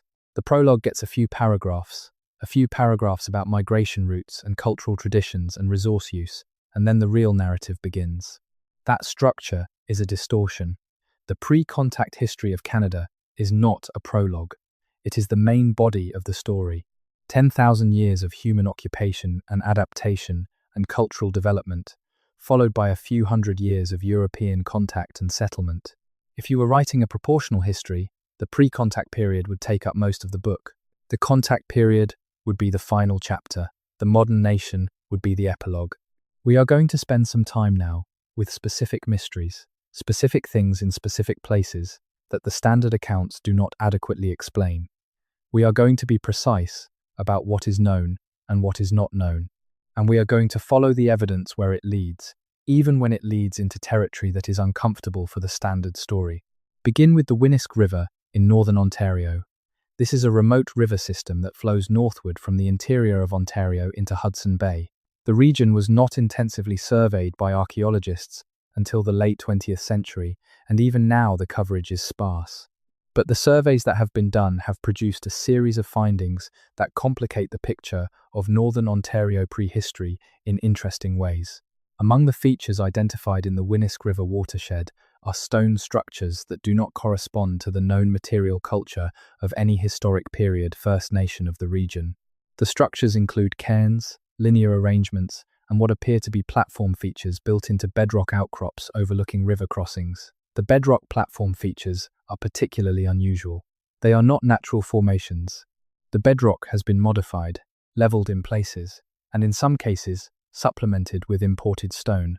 They are clearly deliberate, and they predate any known Euro-Canadian activity in the region by a considerable margin, based on the lichens growing on the surfaces, the weathering patterns, and the absence of any historic period artifacts in association. Who built them? The truthful answer is that we do not know. The Cree, whose traditional territory includes the Winnisk River watershed, have traditions that mention older structures in the landscape, structures built by people who came before, people who are described as different in their ways and their knowledge. The Cree do not claim these structures as their own. They describe them as belonging to an earlier time. Whether that earlier time is pre-Cree in any ethnic or cultural sense, or simply pre-memory, is not something that the oral tradition resolves clearly. This is a situation that recurs in many parts of Canada. Indigenous peoples living in a region acknowledge structures or features in their landscape that they do not claim as the work of their own ancestors. This is sometimes interpreted as evidence that the structures are genuinely ancient, predating the arrival of the peoples who are now the traditional occupants of the land. It is sometimes interpreted as reflecting the disruptions of the contact period when population collapse and forced movement created situations in which peoples ended up living in territories that were not their ancestral homeland, and therefore had no traditional knowledge of the older features in those landscapes. And it is sometimes interpreted as reflecting the complexity of indigenous cultural categories, the ways in which the concept of an earlier people can function in oral tradition as a category for the unfamiliar and the ancient, rather than necessarily a literal claim about a distinct population. All three interpretations can be correct in different cases. The evidence, where it can be assembled, usually points in one direction more clearly than others, but the evidence is often incomplete. And the incompleteness is itself informative. It tells us something about the limitations of our survey coverage, our analytical tools, and our willingness to take seriously the questions that the anomalous features raise. Let us go to Hudson Bay itself. Hudson Bay is a massive inland sea, the largest bay in the world. It formed in the depression left by the Laurentide ice sheet, which was thickest in its central region, where the ice depressed the bedrock most deeply. As the ice retreated, the ocean flooded in. But the land, freed from the weight of the ice, began to rebound. The process of glacial isostatic rebound has been ongoing since the ice retreated, and it continues today. The coastline of Hudson Bay is rising at rates of several millimeters per year in some locations. Over the past several thousand years, areas that were once beneath the bay are now dry land. This means that the modern shoreline of Hudson Bay is younger than the interior landscape. Features that are now inland were once coastal. And the coastline that people were living on 10,000 years ago, when the bay was beginning to form, is now submerged beneath its waters. The archaeology of ancient Hudson Bay coastal occupation is, like so many other aspects of Canadian prehistory, largely unknown because the sites are underwater. But there is a category of feature along the emerging Hudson Bay coastline that has attracted attention. As the land rises and the bay retreats, new surfaces are exposed. And those surfaces sometimes contain the remnants of human occupation from periods when they were at or near sea level. These emerging shorelines have produced archaeological material at several locations, material that testifies to the occupation of the bay's margins during various periods of the Holocene. Some of this material is from well-understood cultural traditions. Some of it is less clearly assignable. The Churchill area of northern Manitoba, on the western shore of Hudson Bay, has produced some of the most interesting and least explained findings in the region. Churchill is best known today as the polar bear capital of the world, the place where bears gather each autumn to wait for the bay to freeze. But beneath the modern town site, and in the surrounding landscape, there is a deep stratigraphic record of human occupation that extends back thousands of years. Some of the earlier layers have been excavated in salvage contexts, in situations where development was threatening the archaeological material, rather than in the context of systematic research. The salvage nature of much of the excavation means that the findings have not been interpreted as comprehensively as they might have been in a research-driven context. They are documented, but not fully understood. What the Churchill area record shows, in broad terms, is a sequence of occupations by peoples with different material cultures, representing different technological and social traditions, using the bay margin in different ways at different times. Some of these occupations are clearly attributable to known cultural traditions. Others are less clear, and the earliest layers have produced material that is difficult to assign to any well-defined tradition, material that simply indicates the presence of people in ways that do not fit neatly into the established cultural sequences. This is not surprising in itself. Archaeologists expect the earliest layers of any regional sequence to be less clearly defined than later ones, because the populations were smaller and the material record is therefore sparser, and because the cultural traditions of the very early post-glacial period are not as well understood as later traditions. But it does mean that the beginning of the Hudson Bay story is, at this point, incomplete. We know people were there. We do not fully know who they were or what their lives looked like. Now let us shift to a different kind of mystery, one that involves not structures or sites, but language, and specifically, the question of linguistic diversity and its implications for the time depth of human occupation in Canada. Canada is linguistically one of the most diverse countries on Earth, in terms of the indigenous language families that have been documented within its territory. North America as a whole contains somewhere between 50 and 60 distinct language families, depending on how you define a family, which is itself a matter of ongoing debate among linguists. A language family is a group of languages descended from a common ancestral language, as Romance languages are all descended from Latin. The number of language families in North America is extraordinary. Europe, by comparison, has 4 or 5 language families, with the vast majority of European languages belonging to just one, the Indo-European family.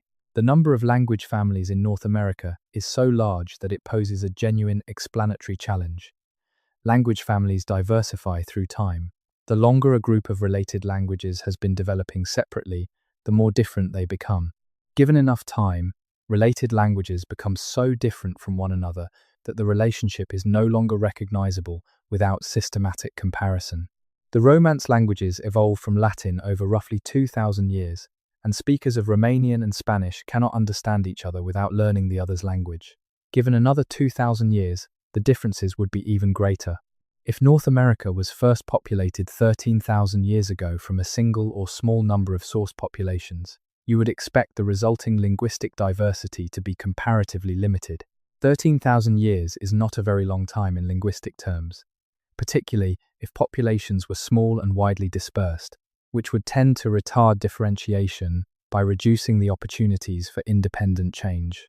But the linguistic diversity of North America is not comparatively limited. It is extraordinary. It is more linguistically diverse than any other comparable landmass on Earth, in terms of the number of distinct, unrelated language families. Some linguists have argued that this diversity can be explained within the 13,000-year timeframe if you assume rapid diversification early in the colonization process.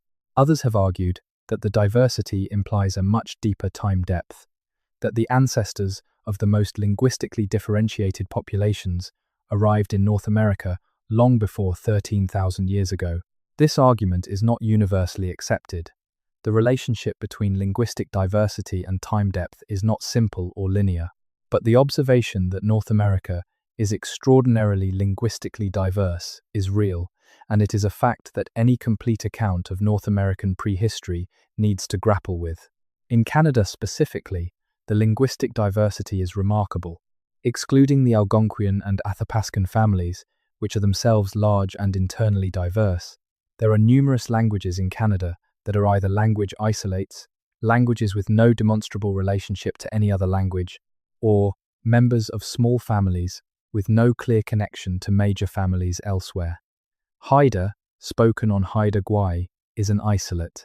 Tlingit, spoken in the Pacific Northwest, belongs to a small family with limited external connections. The Wakashan languages of the British Columbia coast form a family that has no clear relatives outside the immediate region. The Salish languages, spread across interior British Columbia and adjacent areas, form another distinct family. The diversity at the western margin of Canada is particularly striking, and it corresponds to the region where some of the oldest evidence of human coastal presence has been found. There is a principle in biology called refugia. A refugium is a geographic area where a population survives during a period of adverse conditions that reduces or eliminates it elsewhere. Mountain ranges, islands, and coastal areas with particular microclimatic conditions serve as refugia during ice ages, allowing populations that survive there to recolonize larger areas when conditions improve. The genetic and cultural diversity that accumulates in refugia can be dramatically higher than in the newly recolonized areas, because the refugium populations have been diversifying in place for a long time while the rest of the range was under ice. The Pacific coast of Canada and the adjacent islands may have functioned as a refugium during the last glacial maximum. If populations survived there through the glacial period, they had thousands of years to diversify culturally and linguistically before the interior became habitable. The extraordinary linguistic diversity of the Pacific coast could be a signature of that long period of in-place diversification in a glacial refugium. This is a hypothesis, not a demonstrated fact, but it is a hypothesis that is consistent with multiple lines of evidence: the genetic evidence for ancient coastal populations, the oral traditions describing landscapes that are now underwater, the linguistic diversity of the coast, and the footprints at Calvert Island that place people on that coast 13,000 years ago. When multiple, independent lines of evidence point in the same direction, it is worth taking that direction seriously. Let us now talk about something that tends to generate controversy, but that the evidence increasingly supports: the idea of a late Pleistocene megafauna extinction that was, at least partly, a human-caused event. At the end of the last ice age, roughly between 15,000 and 10,000 years ago, North America lost a remarkable number of large animal species. Mammoths, mastodons, woolly rhinoceroses, horses, camels, ground sloths, giant beavers, short-faced bears, American lions, dire wolves, and many others disappeared. The extinction was not complete in the sense that many smaller species survived, but the large animals, the megafauna, were hit catastrophically. By 10,000 years ago, most of them were gone. The cause of this extinction has been debated for decades. Two main hypotheses have been proposed. The overkill hypothesis, which attributes the extinction primarily to hunting pressure from the newly arrived human populations, and the climate hypothesis, which attributes it primarily to the rapid climate change at the end of the glacial period. A third position, increasingly favored, holds that both factors were involved, that climate change stressed megafauna populations and human hunting delivered the final blow to populations that had already been reduced. In Canada, the evidence for human predation on megafauna is real. There are sites where human artifacts are found in association with the bones of extinct animals, where the bones show cut marks from butchering, where the configuration of the material suggests human hunting and processing of the animals. Bluefish Caves in the Yukon is one such site, and its age pushes the human-megafauna interaction back earlier than the conventional model expected.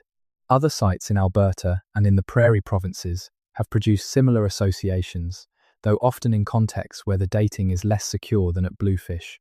The implications of a human role in the megafauna extinction are significant for understanding the history of Canada's landscape.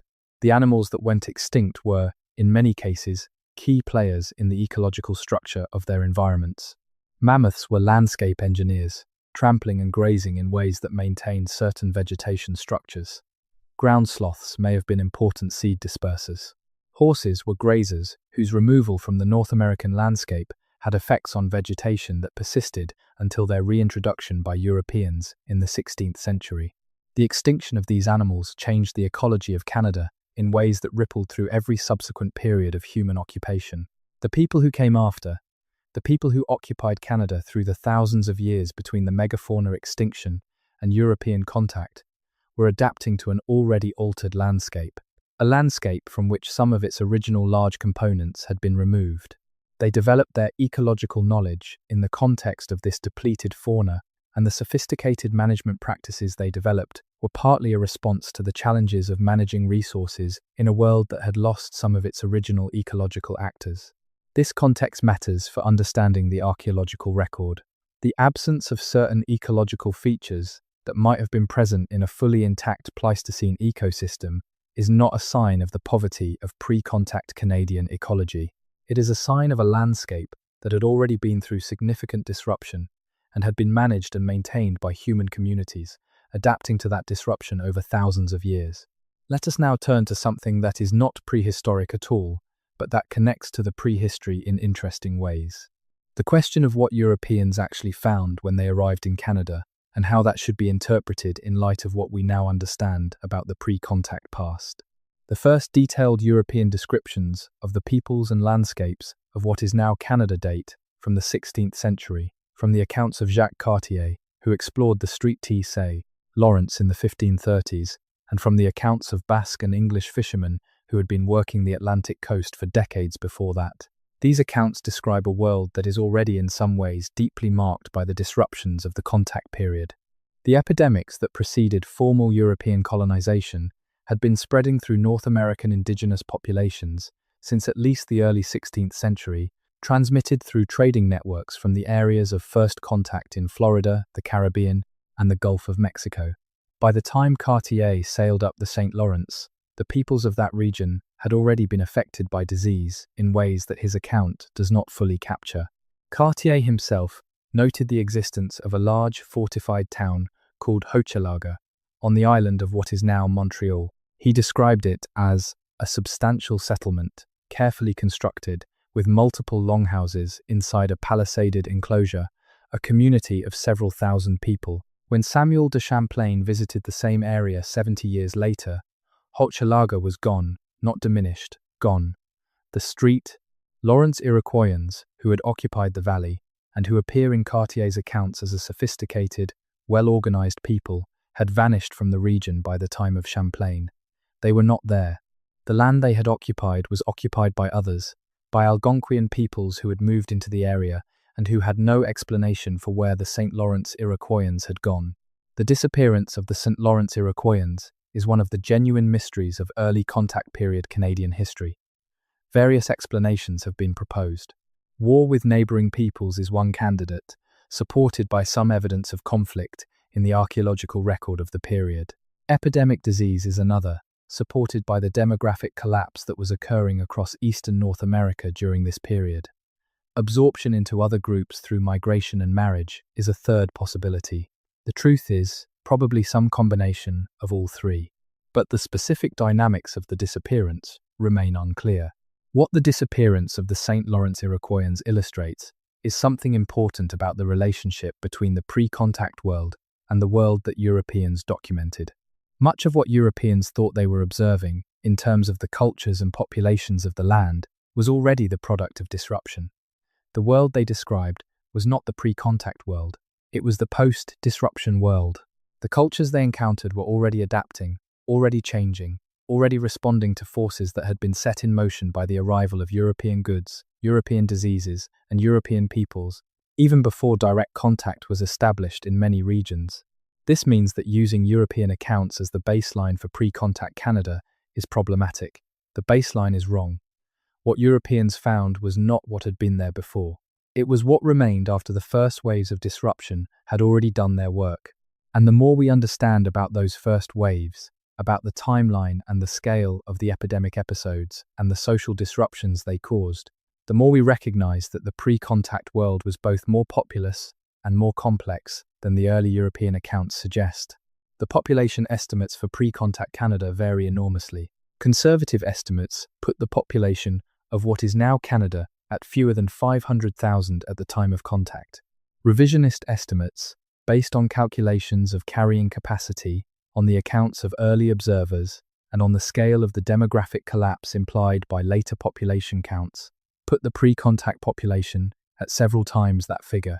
The revisionist estimates remain contested, but they are taken seriously by a growing number of researchers who find the conservative estimates impossible to reconcile with the evidence of the resource base's productivity and the scale of the management practices that maintained it. A larger pre-contact population implies more people. More people implies more labor for construction and management. More construction and management implies more extensive and more durable modification of the landscape. And a more extensively modified landscape implies a history of pre-contact Canada that is physically larger and more impactful than the conventional picture. This is not circular reasoning, it is a consistency argument. Multiple lines of evidence, population estimates, ecological evidence, landscape modification evidence, and the scale of known pre-contact cultural achievements converge on the conclusion that the pre-contact history of Canada involved more people doing more things over more time than the standard account acknowledges. The convergence is the signal. The convergence is what makes the conclusion worth taking seriously, even in the absence of the specific sites and specific evidence that would allow a fully detailed reconstruction. Let us talk now about water, about the rivers and lakes of Canada, and about what they tell us about the people who use them. Canada contains roughly 9% of the world's fresh water. The rivers and lakes that cover so much of its surface were not passive features of the landscape for the people who lived around and among them. They were roads, they were food sources, they were boundary markers and sacred sites and reference points in the mental maps that organized the use of space. The waterways of Canada formed a transportation network that connected the country's interior to its coasts and connected distant communities to one another, long before the roads and railways of the historic period. The evidence of waterway use is preserved in the archaeological record in several forms. Canoe technology is one of the most important. The birch bark canoe is one of the most sophisticated watercraft ever developed. It is light enough to be carried over portages, durable enough to withstand the rigors of fast-moving rivers and open water crossings, and adaptable enough to be built in a range of sizes for different purposes. It requires intimate knowledge of materials, of birch bark and cedar, and spruce root and tree pitch, and skill in working those materials that takes years to develop. The canoe is not a simple technology. It is the product of long development and accumulated knowledge. How long had the canoe, or something like it, been in use in Canada? The direct evidence is limited because organic materials do not survive well in most archaeological contexts. The oldest confirmed canoe-related artifacts from Canada are relatively recent in archaeological terms, but the geography of the sites along Canada's waterways the way they are distributed in patterns consistent with canoe-based travel, the presence of trade goods from distant sources at interior sites that would have been most efficiently reached by water, all suggest that waterway-based transportation was a feature of Canadian prehistory for many thousands of years. The stone weirs are among the most durable evidence of waterway use. A fish weir is a structure built in a river to trap or direct fish, allowing large catches to be taken efficiently. Weirs range in complexity from simple rows of stakes to elaborate systems of stone walls with openings designed to allow fish in but not out. Stone weirs are particularly durable because, unlike organic weirs, the stone lasts. And stone weirs have been found in rivers across Canada, some of them in positions that are now dry due to the lowering of water levels, others submerged beneath current water levels.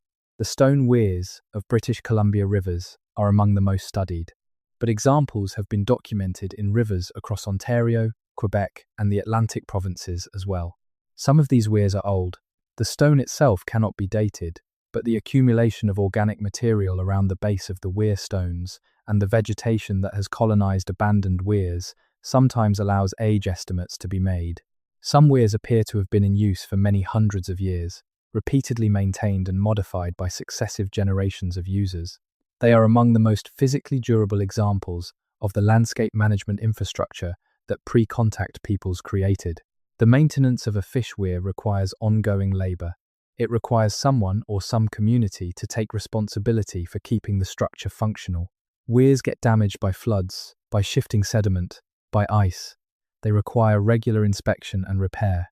The communities that maintained fish weirs were not casual users of a resource.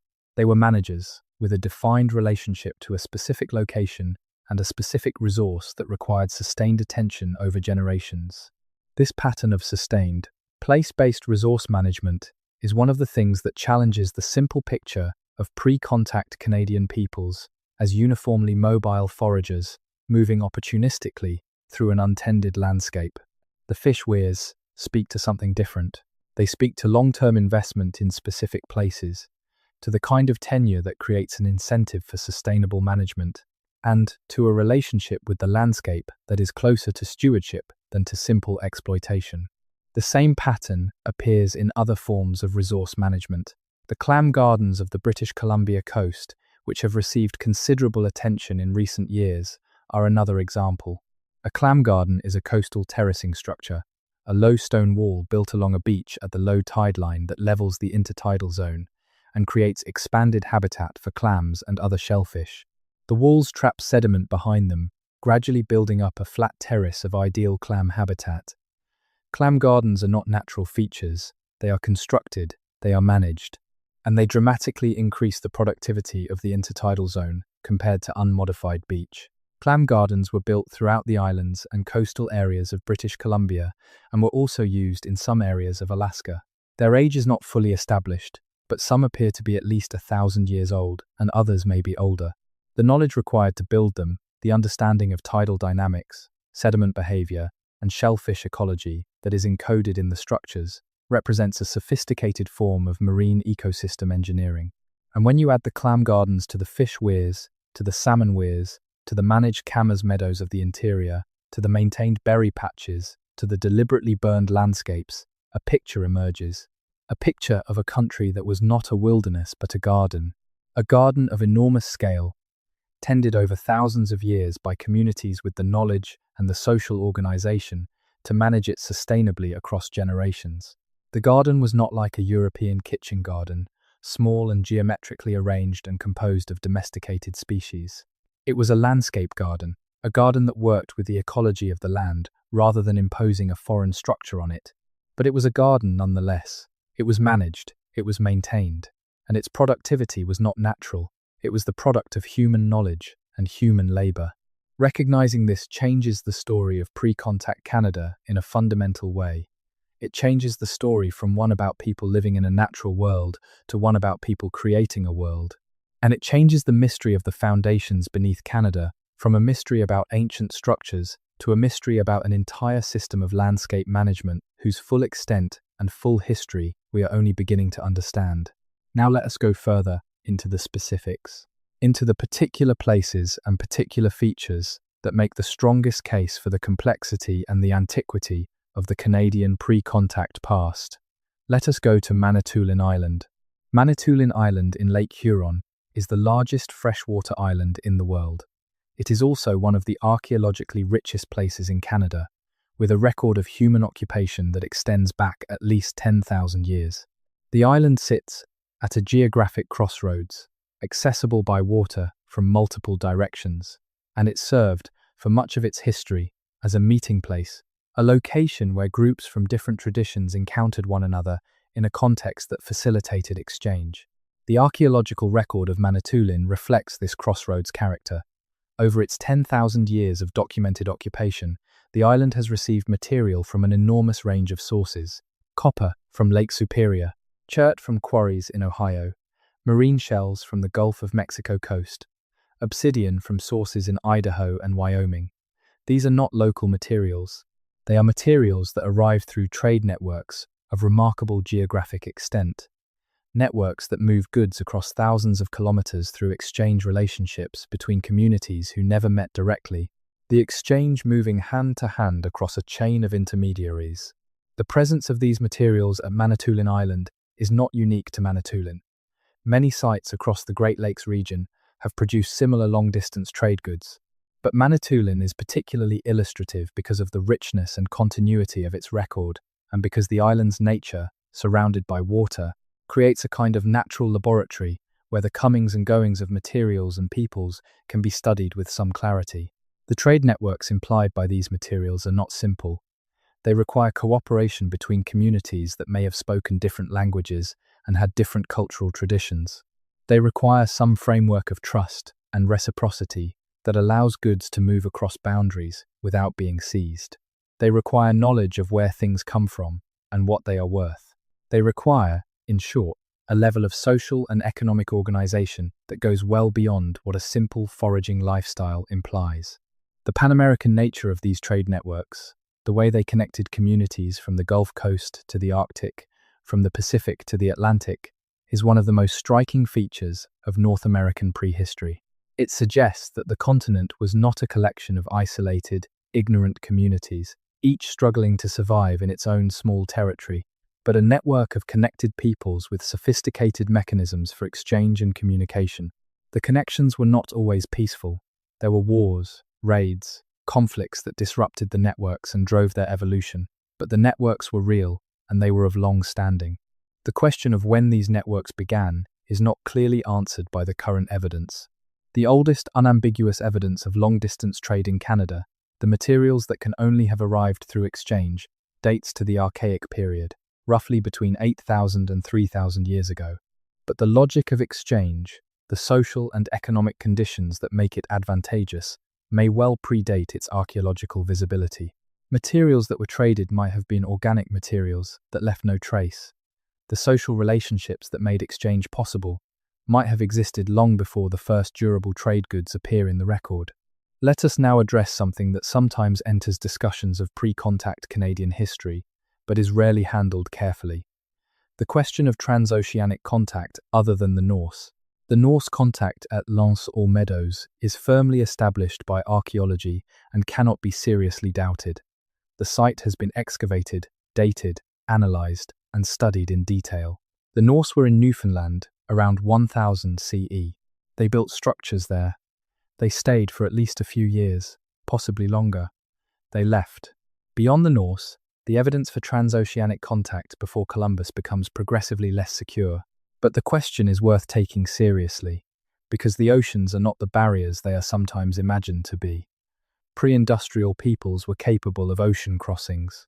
The settlement of the Pacific Islands, from Polynesia to Hawaii to New Zealand to Easter Island, was accomplished by people without metal tools, without compasses, without any of the navigational technology that we associate with long-distance seafaring. They navigated by stars, by ocean swells, by the behavior of birds and winds and clouds, and they crossed thousands of kilometers of open ocean to reach islands that they had no prior knowledge of. In the North Atlantic, the conditions for ocean crossing were, in some respects, more favorable than in the Pacific. The Gulf Stream and the prevailing winds create patterns that, once understood, could guide a boat from Europe to North America along a route that minimizes open ocean exposure. The Norse exploited this route. The Basques, as we have discussed, may have exploited it even earlier. The Irish monks of the early medieval period, who crossed the North Atlantic to reach Iceland before the Norse did, were traveling on a route that was, by the standards of pre-industrial ocean crossing, navigable by those with the relevant knowledge. The question is not whether such crossings were possible, they demonstrably were. The question is whether they happened before Columbus and before the Norse, and with what consequences for the peoples on either side of the Atlantic. The genetic evidence, the presence of ancient European-derived markers in some indigenous populations of Atlantic Canada, suggests that some contact occurred at some point. The timing and mechanism are unclear. The consequences for the indigenous populations, if any contact occurred, are unknown. But the possibility is real, and it is one that deserves serious investigation rather than reflexive dismissal. The history of how transoceanic contact has been treated in North American archaeology is not a proud one. Suggestions of pre-Columbian contact have often been dismissed not on the merits of the evidence, but on the basis of what seemed likely a priori, a determination made before the evidence was carefully examined. The same mistake was made with Bluefish Caves. It was made with the coastal migration hypothesis. It will continue to be made unless the field develops better mechanisms for taking anomalous evidence seriously at the point of its emergence, rather than requiring decades of accumulation before the reluctant revision occurs. Now let us consider something closer to home, geographically, the mystery of the Beothuk. The Beothuk were the indigenous people of Newfoundland at the time of European contact. They were distinct from all neighbouring peoples in their language, which was a language isolate, or possibly a member of a small family with tenuous connections to Algonquian. They were distinct in certain cultural practices, including the use of red ochre in ritual contexts that was more intensive and systematic than among neighbouring peoples, and they were distinct in their fate. The Beothuk were the first North American indigenous people to be driven to extinction in the post-contact period. The last known Beothuk, a woman named Shanaudithit, died in 1829. The extinction of the Beothuk is a tragedy that has been well documented and extensively studied. The proximate causes are clear. The displacement of the Beothuk from the coastal resources they depended on by European settlement, combined with epidemic disease and direct violence, reduced a population that was probably several thousand at contact to a handful of survivors by the early 19th century. The last decades of Beothuk existence were spent in the interior of Newfoundland, where game and resources were less abundant than on the coast, and where the population slowly starved and died. But before the extinction, there is a prehistory that is poorly understood. The Beothuk are first clearly identifiable in the archaeological record through their distinctive red ochre use and their material culture in the period shortly before contact. Before that, the record is ambiguous. The linguistic isolate status of the Beothuk language, combined with their geographic position at the end of a peninsula with no land connection to the mainland, raises questions about where they came from and how long they had been in Newfoundland. Newfoundland has a complex archaeological record that includes the Dorset, who occupied the island in the late prehistoric period, the Maritime Archaic, a very ancient cultural tradition that flourished on the island and along the Labrador coast from at least 7,000 years ago, and various subsequent traditions. The relationship between the Beothuk and these earlier occupants of Newfoundland is not clearly established. The Maritime Archaic people were among the most sophisticated of the early Canadian cultures. They had elaborate burial traditions, including the use of red ochre in mortuary contexts, that in some respects parallel Beothuk practices. The ochre connection has been noted by multiple researchers. Whether it reflects direct cultural continuity or independent development of similar practices, or some more complex relationship, is not resolved. The Maritime Archaic people built what are called red paint cemeteries, elaborate mortuary sites, where the dead were buried with red ochre and with grave goods that include the tools of their maritime lifestyle, including toggling harpoons and groundstone bayonets designed for hunting sea mammals. These cemeteries are found along the coast of Atlantic Canada, from Labrador to Maine, and they date from roughly 7,000 years ago to roughly 3,500 years ago. They represent one of the oldest mortuary traditions in North America, and one of the most archaeologically distinctive.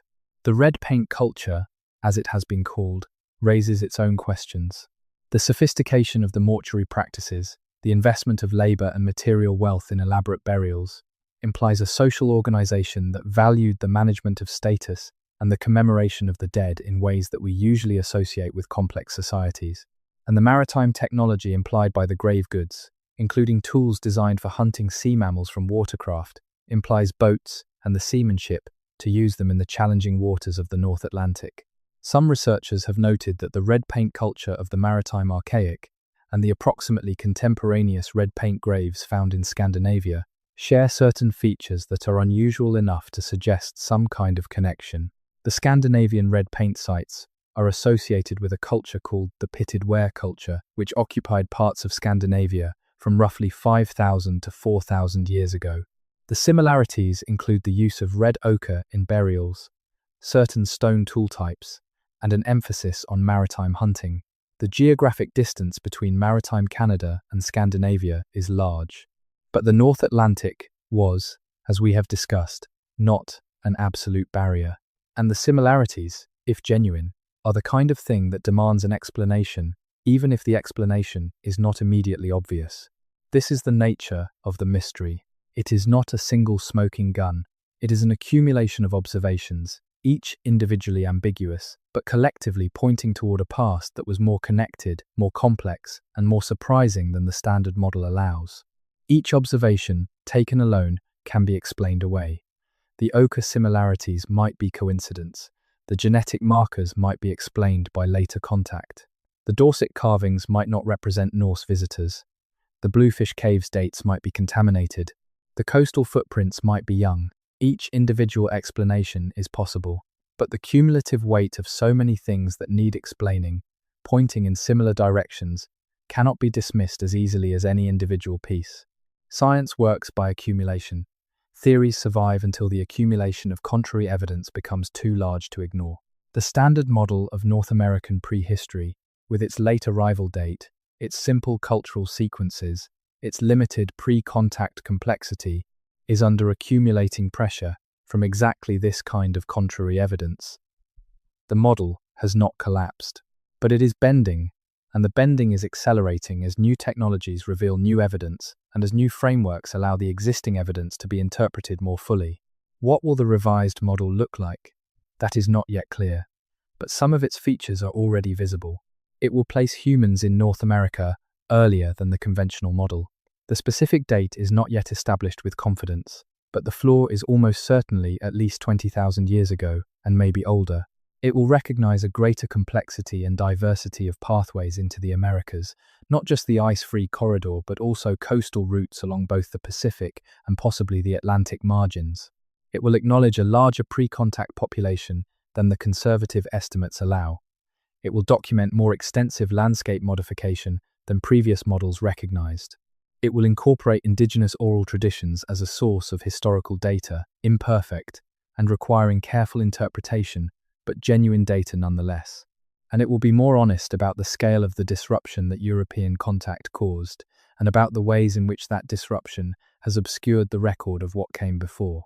This revised model will not make the pre-contact past of Canada into a simple story. It will make it into a more complicated one. Complications in the story are not a problem to be minimized.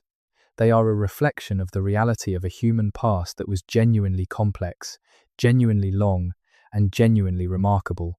Let us now go to one of the most specific and most evocative mysteries in Canadian prehistory, the mystery of the Vision Quest sites.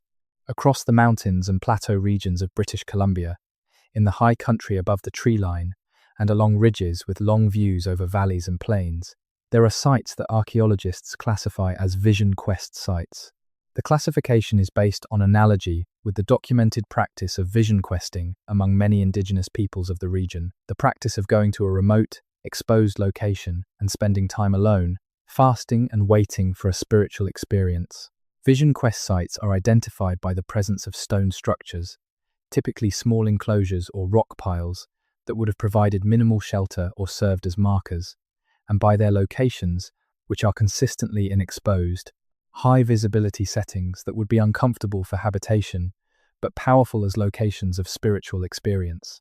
The sites are distributed widely across the mountains of British Columbia and into adjacent regions. They vary in age. Some are relatively recent, associated with material from the historic period. Others are much older, and among the oldest are structures that raise questions about the antiquity of the practice and the continuity of the tradition. At several high-elevation sites in the coast mountains and the interior plateau, stone structures have been found that, based on the lichens covering them and the weathering patterns of the stone, appear to be very old. Precise dating is difficult, as always with stone features, but some researchers have suggested ages of several thousand years for the oldest structures. If these estimates are approximately correct, then the practice of going to high, exposed locations for spiritual experience was a feature of British Columbia indigenous cultures for at least several thousand years.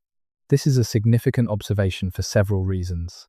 It speaks to the stability and continuity of cultural practices over long time spans. It speaks to the role of landscape in spiritual and psychological life in ways that challenge the simplistic view of pre-contact peoples as purely practical resource users. And it raises the possibility that some of what we see in the archaeological record as vision quest sites may actually encode information about the landscape, about resource locations, about ecological patterns visible from high vantage points in ways that we have not yet fully understood.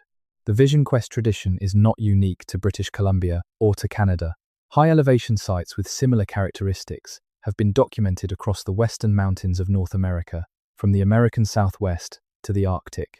The practice of going to exposed, high places for spiritual purposes is widespread in human cultures globally. But the Canadian examples are notable for their density, their age, and the care with which they appear to have been constructed and maintained. There is a related category of site that has received less attention but deserves more. Along many of the rivers and lake shores of British Columbia, and in some parts of the interior, there are what researchers call stone fish traps, or stone alignments, that cannot be clearly assigned to any specific function. Some of these are clearly associated with fishing, positioned in rivers or along lake margins in ways that make their purpose evident.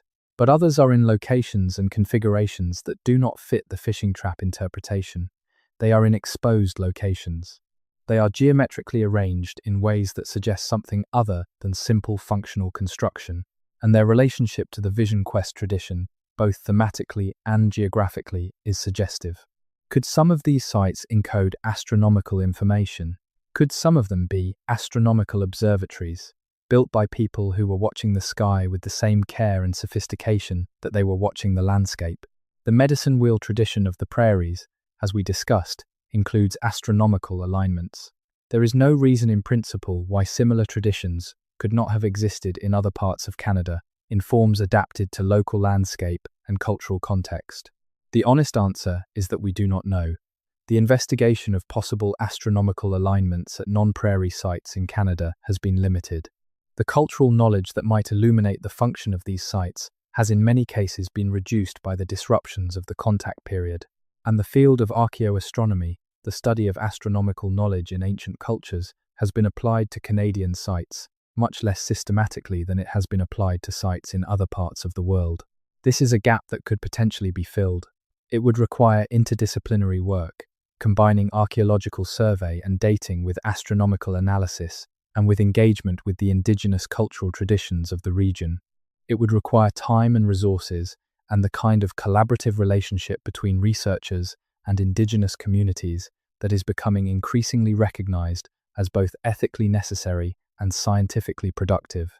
What we might find, if we look carefully, is that the sky was as important to the peoples of pre-contact Canada as the land and the water, that the movements of stars and planets and the phases of the moon were tracked, recorded in material form, and incorporated into the management of daily and seasonal life in ways that we have barely begun to document. We know this is true for many cultures in other parts of the world. The astronomical knowledge of the Maya, the Egyptians, the Babylonians, the builders of Stonehenge, is well documented and widely known. The astronomical knowledge of North American indigenous peoples is less well known, partly because it was less often encoded in durable monumental form, but the knowledge was there. The Lakota star knowledge, the astronomical traditions of the Anishinaabe, the seasonal knowledge of the Inuit that encoded information about sun angles and ice conditions, all of these testify to traditions of careful sky observation among peoples of North America and Canada. To add to these traditions, the possibility of architectural encoding of astronomical information, as the medicine wheels suggest, is to enrich the picture of Indigenous Canadian knowledge systems in a way that is both more accurate and more respectful of the genuine sophistication of what those systems represented. Let us talk, in this context, about time. Not deep geological time, but human time. The way pre-contact Canadians measured and experienced the passage of time. The lunar and solar cycles are the most basic timekeeping systems available to any human culture. The phases of the moon mark a roughly monthly cycle. The position of the sun on the horizon at sunrise and sunset marks the annual cycle, moving northward from the winter solstice to the summer solstice and back again. These cycles can be observed without instruments, with nothing more than attention and memory, and they were observed by people across Canada for as long as there have been people here. The evidence for time-marking practices in pre-contact Canada is subtle.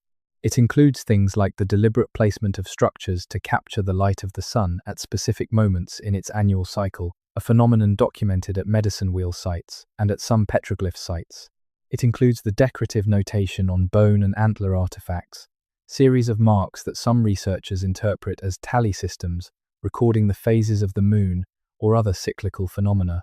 It includes the oral traditions that organize knowledge and practice around seasonal cycles, marking the transitions of the year with ceremonies and activities that are tied to specific ecological events.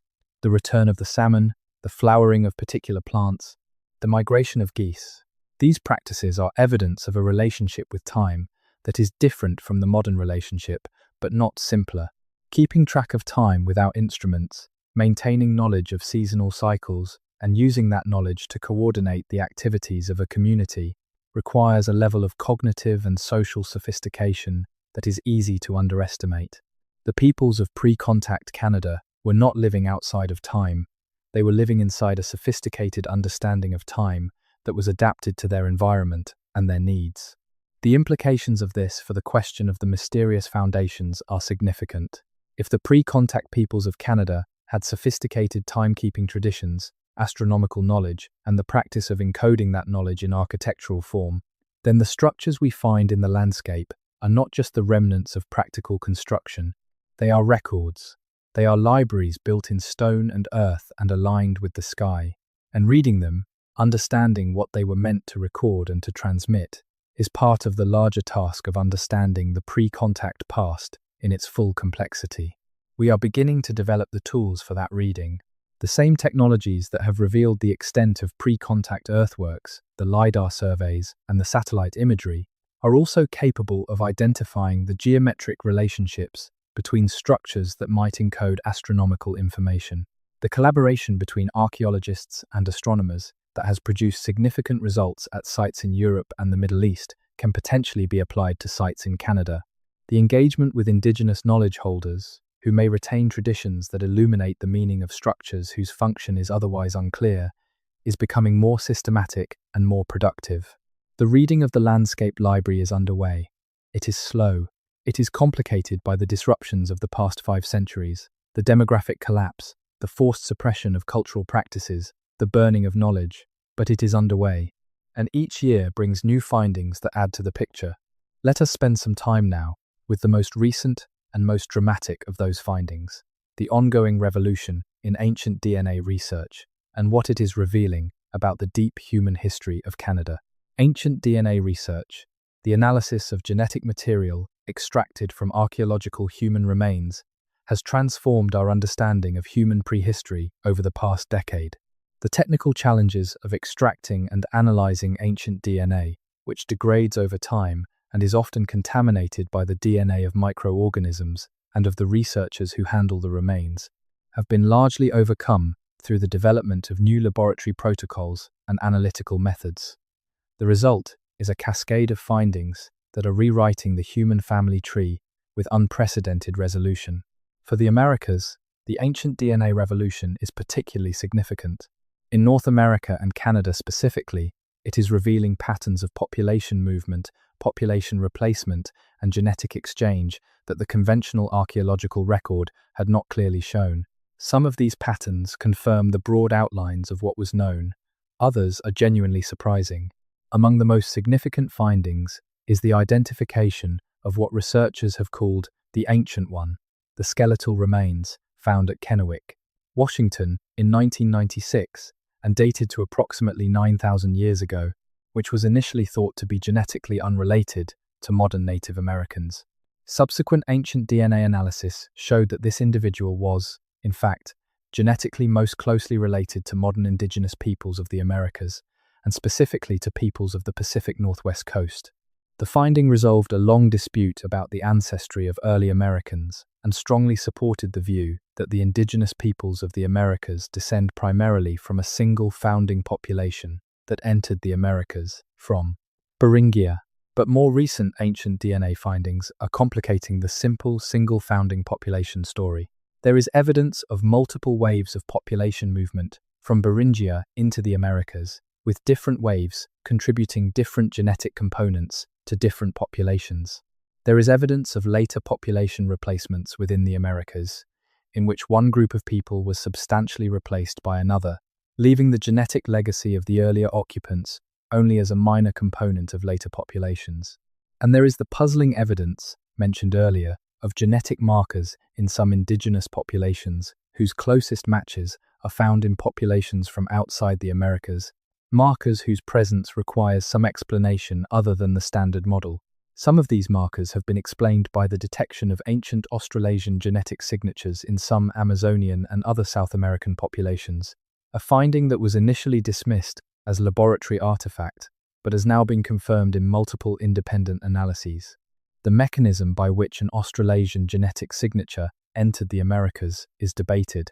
One possibility is that the founding population of the Americas was genetically diverse, including components that were more similar to Australasians than to Northeast Asians.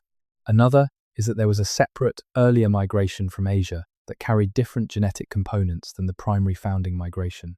A third possibility, which most researchers consider very unlikely, but which cannot yet be ruled out based on the genetic evidence alone, is transoceanic contact. For Canada specifically, the ancient DNA findings that are most directly relevant are those that speak to the earliest occupation and to the population history of specific regions. The ancient DNA from individuals associated with the maritime archaic culture of Atlantic Canada is showing a pattern of genetic diversity that is both interesting and, in some respects, unexpected. The maritime archaic people were not genetically uniform. There is variation within the sample that suggests population structure, different groups or lineages that contributed to the maritime archaic cultural tradition, and possibly connections to populations elsewhere that have not yet been fully traced.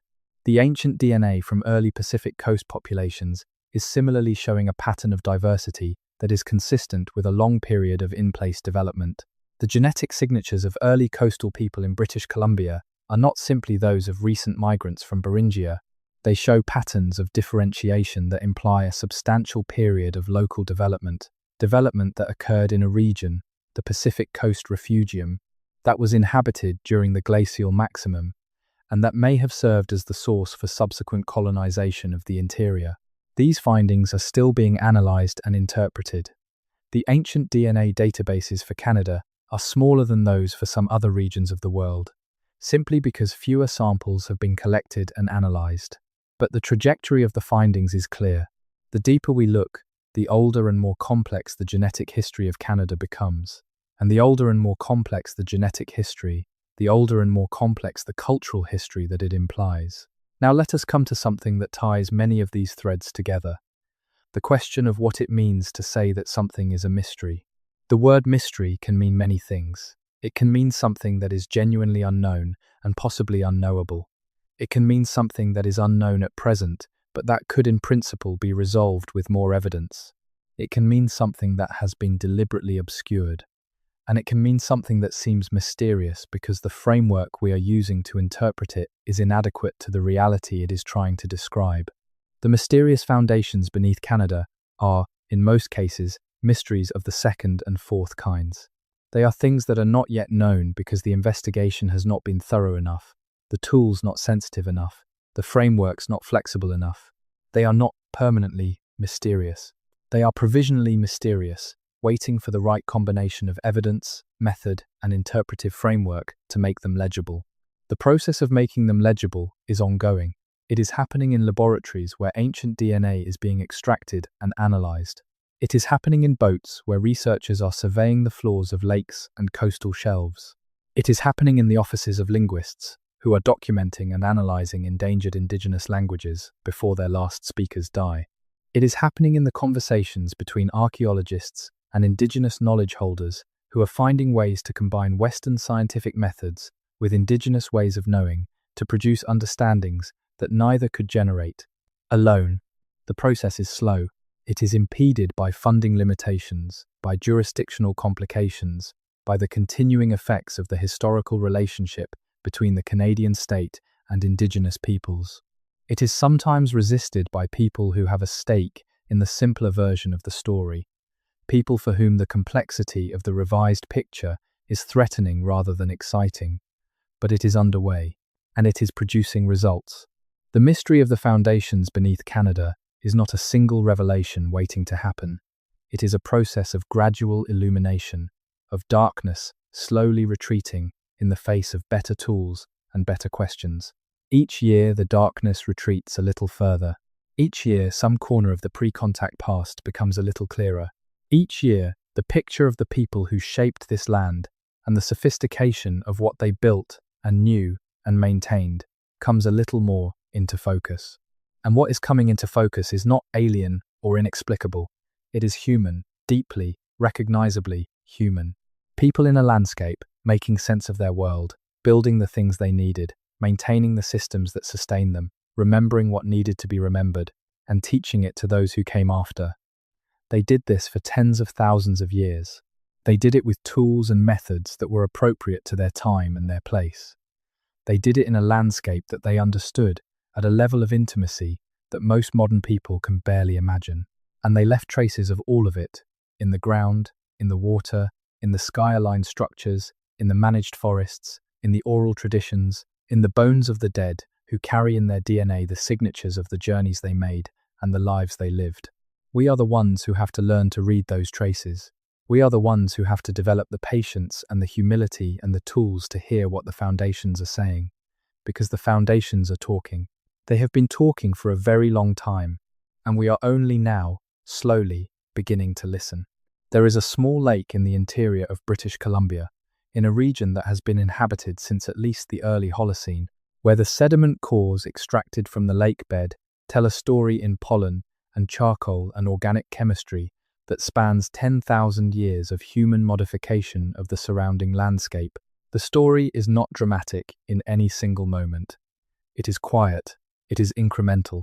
It is the story of people burning patches of forest to create meadows, of people tending plant communities that provided food and medicine, of people maintaining over centuries a landscape that was more productive and more diverse than it would have been without them. The story is written in microscopic traces. You need a laboratory to read it. But once you know it is there, you cannot look at that landscape and see wilderness. You see history.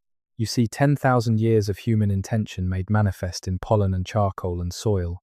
That is what the mysterious foundations beneath Canada are, at their core. 10,000 years, 20,000 years of human intention made manifest in the landscape. The structures and the alignments and the managed forests and the fish weirs and the clam gardens and the vision quest sites and the medicine wheels, they are all expressions of the same fundamental thing.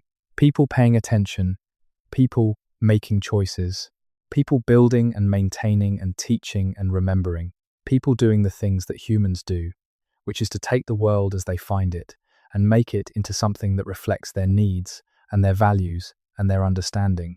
The mystery is not that they did this. The mystery is that we stopped seeing it. And the question, as we slowly recover the ability to see, is what we will do with what we find. How we will integrate the deep history of this land into our understanding of what Canada is and what it means to live here. How we will honor the people who shaped this landscape over thousands of years, not in the abstract, but in the specific, practical ways that the evidence of their presence demands. That is not a question for archaeology alone to answer. It is a question for all of us, for everyone who lives in this country, on this land, above these foundations, because the foundations are not just archaeological, They are moral. They speak to what was here before, and what was done to it, and what remains. And they speak to what we owe to that history, and to the people who carry it forward, and to the land that holds it in its memory. The lakes and the rivers and the forests and the prairies of Canada are not neutral spaces. They are palimpsests, documents of a history that is longer and deeper and more complex than most people know. Reading them is not just an academic exercise. It is an act of respect, an act of attention, an act of honoring the people who were here first, and the knowledge they created, and the landscape they shaped, and the foundations they laid for everything that came after. If you are watching this at night, in whatever corner of the world you occupy, with the darkness around you and the hour quiet and the mind beginning to let go of the day, consider this. Somewhere beneath the ground, in the place where you are, there is a history that has been accumulating since the last ice age. It is older than any building you can see. It is older than any road you have ever walked. It is older than any story that was written down in any language, and it is still there, waiting to be found, waiting to be understood, waiting for someone to ask the right questions. The foundations beneath Canada are one expression of that universal fact. Every landscape has its layers, every place has its depth, and the depth, when we attend to it, when we learn to read it, opens onto something that is both very old and very much alive. The past is not behind us, it is beneath us, and it is still speaking to anyone who knows how to listen. The ridges and cairns of the prairies catch the summer solstice sunrise, as they did 5,000 years ago. The salmon still run the rivers that the ancient weirs were built to harvest. The birch trees and the camas meadows still grow in the patterns that ancient burning shaped. The stars still rise and set over the mountains where the Vision Quest sites wait in the high, cold air. And in the sediment of 10,000 lakes, the pollen record continues to accumulate, adding to the archive that no one planned, layer by layer, year by year, the ongoing document of this land and the people who have always lived here. We are part of that document now. What we add to it is our choice. Whether we add understanding, or carelessness, or respect, or neglect, the document keeps accumulating. The foundations keep accumulating. The mystery keeps deepening, because that is what mysteries do when you pay attention to them. They do not become simpler, they become richer. And in that richness, in the fullness of a past that is genuinely long, and genuinely complex, and genuinely worth knowing, there is something that is, in the deepest sense, worth staying awake for. Even at this hour, even now, if you're watching this to fall asleep, that's exactly why I make these videos. Maybe subscribe and let me know where you are right now and what time it is. There is a forest in Quebec that does not behave like a forest should. The trees are in the right place and they grow as trees grow. The understory plants spread across the ground in the familiar patterns of the boreal. The moss covers the rocks and the streams run where they run. But the forest is not quite right. The species composition is wrong in subtle ways. There are too many of some things and not enough of others. The age structure of the canopy does not match what you would expect in a forest developing under natural disturbance regimes alone. The soil beneath the forest floor, when analysed, shows chemical signatures that do not have natural explanations. Elevated phosphorus, enriched carbon, the signature of a hearth or a midden or a cultivated plot, left behind in the soil long after whatever structure once stood here has returned to earth. This is a cultural forest, not a natural one. It was shaped by people who lived here and built here and cultivated here and burned here and cooked here and buried their dead here. People whose presence ended long enough ago that the forest has grown back over them and the trees have forgotten that they were ever there. But the soil has not forgotten. The soil remembers everything. There are cultural forests scattered across Canada. Not all of them have been identified. Many of them have been walked through and camped in and logged without anyone recognizing them for what they are. The tools to identify them, the combination of soil chemistry and isotopic analysis and careful ecological survey that can distinguish a cultural forest from a natural one, are relatively new, and the resources to apply them systematically across the vast forested area of Canada have not yet been made available. But where the tools have been applied, the forests are revealing themselves. And what they reveal is that the inhabited area of pre-contact Canada was larger than the conventional picture suggests. People were living in places that the standard accounts of pre-contact settlement do not fully account for, and they were living there long enough to change the soil, to shape the ecology, to leave traces that persist in the chemistry of the Earth thousands of years after they departed. The question of where people lived in pre-contact Canada is not as settled as it might seem. The conventional picture concentrates pre-contact settlement in certain regions: the Pacific Coast, the Great Lakes, the St. Lawrence Valley, the prairies, leaving large areas of the boreal forest and the northern interior as essentially unoccupied. This picture is partly an artifact of where archaeology has been done, which is partly a consequence of where archaeologists could most easily work, which is partly a function of accessibility and funding and the priorities of the institutions that supported the work. A more honest assessment would acknowledge that large parts of the Canadian interior have simply not been systematically surveyed. The boreal forest covers an enormous area, the shield country of the Canadian interior, the ancient bedrock landscape of lakes and rivers and forest that stretches from Labrador to Alberta is some of the most difficult terrain on the continent to survey archaeologically. Sites are scattered, often small, often buried under organic material. Finding them requires intensive effort and intimate knowledge of where to look. Where researchers have looked carefully, in specific watersheds and specific lake basins within the shield, they have found evidence of occupation that extends back to the early Holocene. People were in the boreal forest from very early in the post-glacial period. They were using the forest, fishing the rivers and lakes, hunting the caribou and moose and beaver that were recolonizing the landscape as the ice retreated. They were there. The record is fragmentary, but it is real. The fragmentary nature of the boreal forest record is partly a function of preservation. The acidic soils of the boreal forest are poor preservers of organic material. Bone, wood, plant fiber, all of the organic components of a campsite deteriorate relatively quickly in this environment. What survives is stone. And in a landscape where the stone resources are often not ideal for the finest lithic technology, the stone artifacts that survive are not always identifiable to specific cultural traditions. They are there, but they are hard to read. This creates a bias in the archaeological record. The boreal forest, which covers so much of Canada, is archaeologically underrepresented, not because it was underoccupied, but because it is underpreserved and undersurveyed. The people who lived there left traces, but the traces are subtle, and finding them requires a level of attention and effort that has not yet been brought to bear systematically on most of the boreal forest's enormous extent. The implication is significant. If the boreal forest was occupied throughout the Holocene, and if the occupation included the kind of landscape management, the burning and the cultivating and the selective harvesting that has been documented in other forested regions of North America, then the cultural landscape of Canada extends much further into the interior than the standard picture allows. And the mystery of the foundations beneath Canada is not limited to the coastlines and the prairies and the Great Lakes. It extends into the forest itself, into the subtle chemical signatures in the soil, into the species compositions of stands that look natural but are not, into the ecological memory of a landscape that has been shaped by human hands for thousands of years. Let us now go to a question that is rarely asked directly, but that underlies much of the mystery we have been exploring. What is the relationship between pre-contact Canadian cultures and the broader story of human civilization? The term civilization is a loaded one. It carries connotations of cities, of writing, of monumental architecture, of state organization, of all the things that Western historiography has traditionally treated as the defining features of complex human social organization.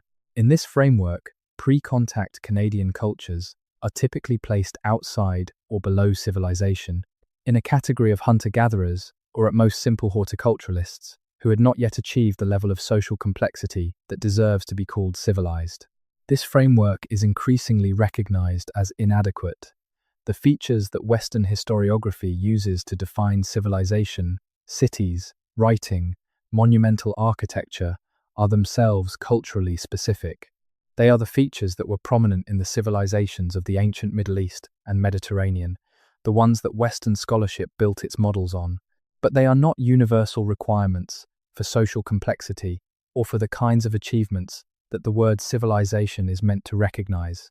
The pre-contact cultures of Canada were not civilizations in the Western sense. They did not have cities in the Western sense, or writing in the Western sense, or monumental stone architecture in the Western sense.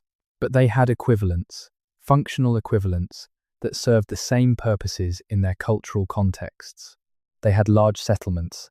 The Haudenosaunee longhouse villages were substantial communities, housing hundreds of people in carefully organized structures within palisaded enclosures. They had knowledge recording systems. The wampum belts of the Haudenosaunee, the petroglyphs of British Columbia and Ontario, the painted hides of the Plains peoples, all served as records of information, of agreements, of events, of knowledge. They had monumental architecture of a kind appropriate to their ecological and social context, the earthworks and stone alignments and fish weirs and clam gardens that we have been discussing. What they had, above all, was the accumulated knowledge of how to live in their environment sustainably over thousands of years. That knowledge, and the social structures that maintained and transmitted it, represent a form of cultural achievement that is genuinely remarkable. It is different from what we usually call civilization, but it is not less. Recognizing this requires a conceptual adjustment that is more difficult than it might seem. The habit of treating pre-contact North American cultures as simple and pre-civilized is deeply embedded in the frameworks through which most people have learned to think about history. It is embedded in the structure of history education, in the periodization of the past, in the vocabulary of archaeology and anthropology, and in the common assumptions that underlie most popular accounts of pre-contact life. Changing those frameworks is not just an academic exercise. It has practical implications for how the history of Canada is understood and taught, for how Indigenous peoples are regarded within the national conversation, and for how the relationship between contemporary Canada and its pre-contact past is understood and acted on. The mystery of the foundations beneath Canada is not just a historical puzzle.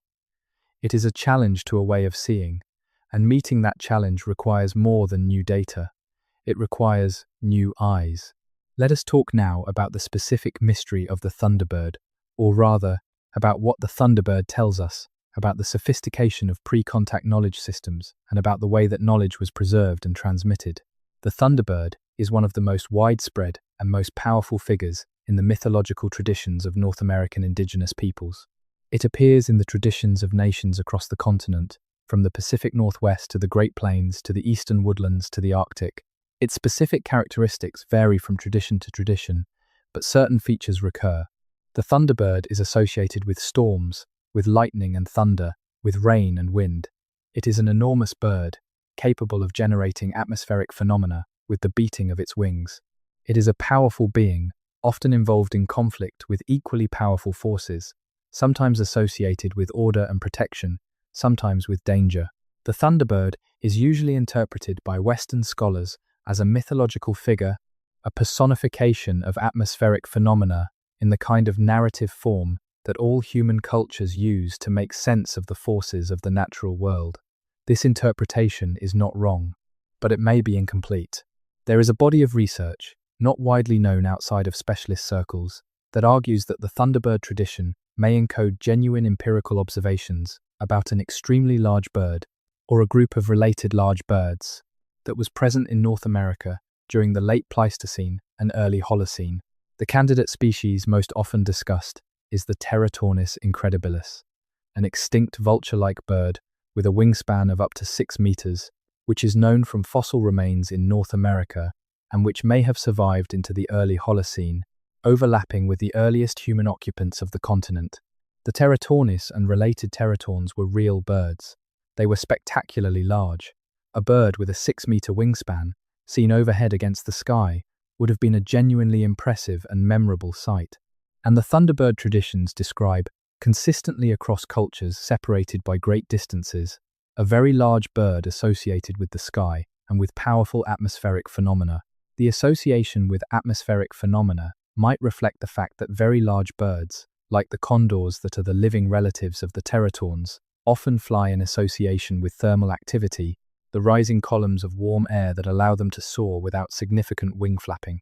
The sight of a very large bird riding a thermal column, apparently moving in association with the rising warm air that also precedes and accompanies storm activity, could plausibly give rise to a tradition associating enormous birds with atmospheric power. This is speculative. The Teratornis hypothesis for the Thunderbird is not mainstream, and it has significant objections. The teratorns were scavengers, not the dynamic hunters that the thunderbird is often described as. The geographic distribution of thunderbird traditions is much wider than the documented range of the teratons, and the specific features of the thunderbird traditions do not map cleanly onto the characteristics of any known extinct bird species. But the hypothesis illustrates something important about how to think about mythological traditions. They are not arbitrary. They are not simply invented from nothing. They arise from the interaction of human minds with the world as those minds experienced it. And sometimes, embedded in the mythological form, there are empirical observations that are older than anyone realized, observations about creatures or phenomena that existed long enough ago that only the memory of them, preserved in the protective shell of myth, survives. This is the same logic that applies to the oral traditions that encode geographical information about submerged coastlines, or that preserve memories of events like the drainage of glacial Lake Agassiz. Memory in oral cultures does not last forever in its exact original form, but it can last a very long time when it is embedded in narrative forms that make it memorable and that tie the information to emotionally and cognitively powerful frameworks. The power of the thunderbird as a mythological figure may be, at least partly, a function of the power of the actual creature or creatures that generated the original observation. What does this mean for the mystery of the foundations beneath Canada? It means that the oral traditions are not just cultural artifacts to be appreciated for their aesthetic and social functions. They are also data archives, imperfect, transformed by time and by the necessities of narrative form, but real archives of real observations made by real people who were paying careful attention to their world. Mining those archives, carefully, with appropriate methods and appropriate respect, is part of the larger task of understanding the pre-contact past. The people who maintained those traditions, who kept them alive across generations in the absence of writing, who ensured that knowledge about submerged coastlines and extinct animals and star alignments and plant medicine survived long enough to be recorded, were doing something extraordinary. They were maintaining knowledge systems under conditions of extreme difficulty, under conditions of demographic catastrophe, cultural suppression, forced movement, and deliberate erasure. The fact that any of it survived is a testament to the resilience of the people and the cultures that carried it. And the fact that it survived in forms that are still potentially useful for reconstructing the pre-contact past is one of the most remarkable things about the history of Canada. Let us now spend some time with one of the most geographically specific mysteries in Canadian archaeology: the mystery of the Peterborough petroglyphs. The Peterborough petroglyphs, located in Petroglyphs Provincial Park in Ontario, constitute one of the largest concentrations of Indigenous rock carvings in Canada. Carved into a large outcrop of white crystalline limestone, the petroglyphs number over 900 individual carvings depicting humans, animals, boats, geometric forms, and figures that have been interpreted in various ways. The site is considered sacred by the Anishinaabe people, who call it Kinuomaga Wapkong, meaning the rocks that teach. The site is on the UNESCO tentative list for World Heritage designation. The petroglyphs themselves are not uniformly dated. Carving into rock is difficult to date directly, and the carvings were made over an extended period, with some being clearly more recent than others. The oldest carvings at the site are estimated to be approximately 900 to 1,000 years old, based on weathering patterns and on the stylistic characteristics of the carvings. The most recent are from more recent periods of Anishinaabe use of the site. The site, in other words, is not a single moment, but a record of use over a substantial span of time. What makes the Peterborough petroglyphs particularly interesting for the mystery we are exploring is not the carvings themselves, which are well documented and reasonably well understood within the framework of Anishinaabe cultural traditions. It is the broader context of the site, specifically the question of what it tells us about the deep history of rock art in Ontario and about the relationship between the petroglyphs and earlier traditions of rock art in the region. Ontario has a number of rock art sites beyond Peterborough. Agawa Rock, AA, in Lake Superior Provincial Park, contains pictographs, images painted in red ochre on a cliff face that descends directly into the lake. The images include Mishipeshu, the Great Lynx of Ojibwe tradition, and other powerful figures. Bon Echo Provincial Park contains one of the most extensive concentrations of Ojibwe pictographs in Ontario, on a sheer cliff face above the waters of Mazenor Lake. These and many other sites across Ontario are part of a tradition of marking the landscape with images that goes back a very long time. The ochre used at many Ontario pictograph sites has been analysed. The chemical composition of the ochre, the way it has been applied, and the weathering patterns of the oldest examples suggest that some of the pictograph sites have been in use for at least several thousand years. Not all of the images at these sites are from the same period. Like the Peterborough petroglyphs, the pictograph sites appear to have been used over extended periods, with images added across generations. But the oldest images are genuinely old, and the tradition of using these specific places for specific kinds of image making clearly goes back much further than the historically documented period. What this means is that there is a tradition of landscape marking in Ontario, of identifying specific places in the natural landscape as significant and investing those places with cultural meaning through the creation of images that extends back at least several thousand years. The specific cultural traditions that created the oldest images are not clearly identified, but the places themselves appear to have been recognized as significant by successive cultures over a very long time span, which suggests that the significance of the places is tied not just to specific cultural traditions, but to something about the places themselves, their physical character, their ecological significance, their relationship to the broader landscape. The relationship between rock art sites and the broader archaeological landscape of Ontario is not yet fully understood. Are rock art sites associated with particular resource concentrations, with important travel routes, with boundaries between territorial groups, with specific ecological features? The answer is probably all of these things in different cases. Rock art sites are not random. They appear at places that were recognized as significant. Understanding the specific nature of that significance, in each case and in general, is part of the larger task of understanding how the pre-contact peoples of Ontario organized their relationship with their landscape. Let us now move to the north, to a mystery that is specific to the Arctic and that has implications that extend well beyond the question of pre-contact Canada. The high Arctic islands of the Canadian Arctic archipelago are among the most remote and least habitable places on Earth. The summer is brief and cool, the winter is brutal, the growing season is essentially non-existent. The landscape is mostly bare rock and ice, and the occasional patch of tundra vegetation clinging to sheltered south-facing slopes. It is, by almost any measure, an extraordinarily difficult place to live. And yet people lived there. For hundreds of years, the Dorset culture occupied the high Arctic islands, hunting the marine mammals that were the region's primary food resource, and developing a way of life so precisely adapted to Arctic conditions that it allowed survival in environments that would kill an unprepared person in days. The Thule people who followed them were, if anything, even more accomplished Arctic specialists. Their technology, in particular the umiak and the dogsled, allowed them to range over the Arctic in ways that the Dorset could not, exploiting resources that would otherwise have been inaccessible. But there are features in the high Arctic landscape that do not clearly belong to either the Dorset or the Thule. There are stone structures on several of the islands that are larger and more substantial than the structures typically associated with Arctic indigenous cultures. These are the longhouses we mentioned earlier, attributed to the medieval Norse, and their attribution is plausible. But there are also other features, cairns and alignments, and what appear to be storage structures that are less clearly attributable. Some of these features have been found in locations that suggest a specific purpose. On high points of land overlooking fjords or straits, at distances of several kilometers from one another, there are cairns that could have served as navigation markers, as waypoints for those traveling through the Arctic by boat or by sled.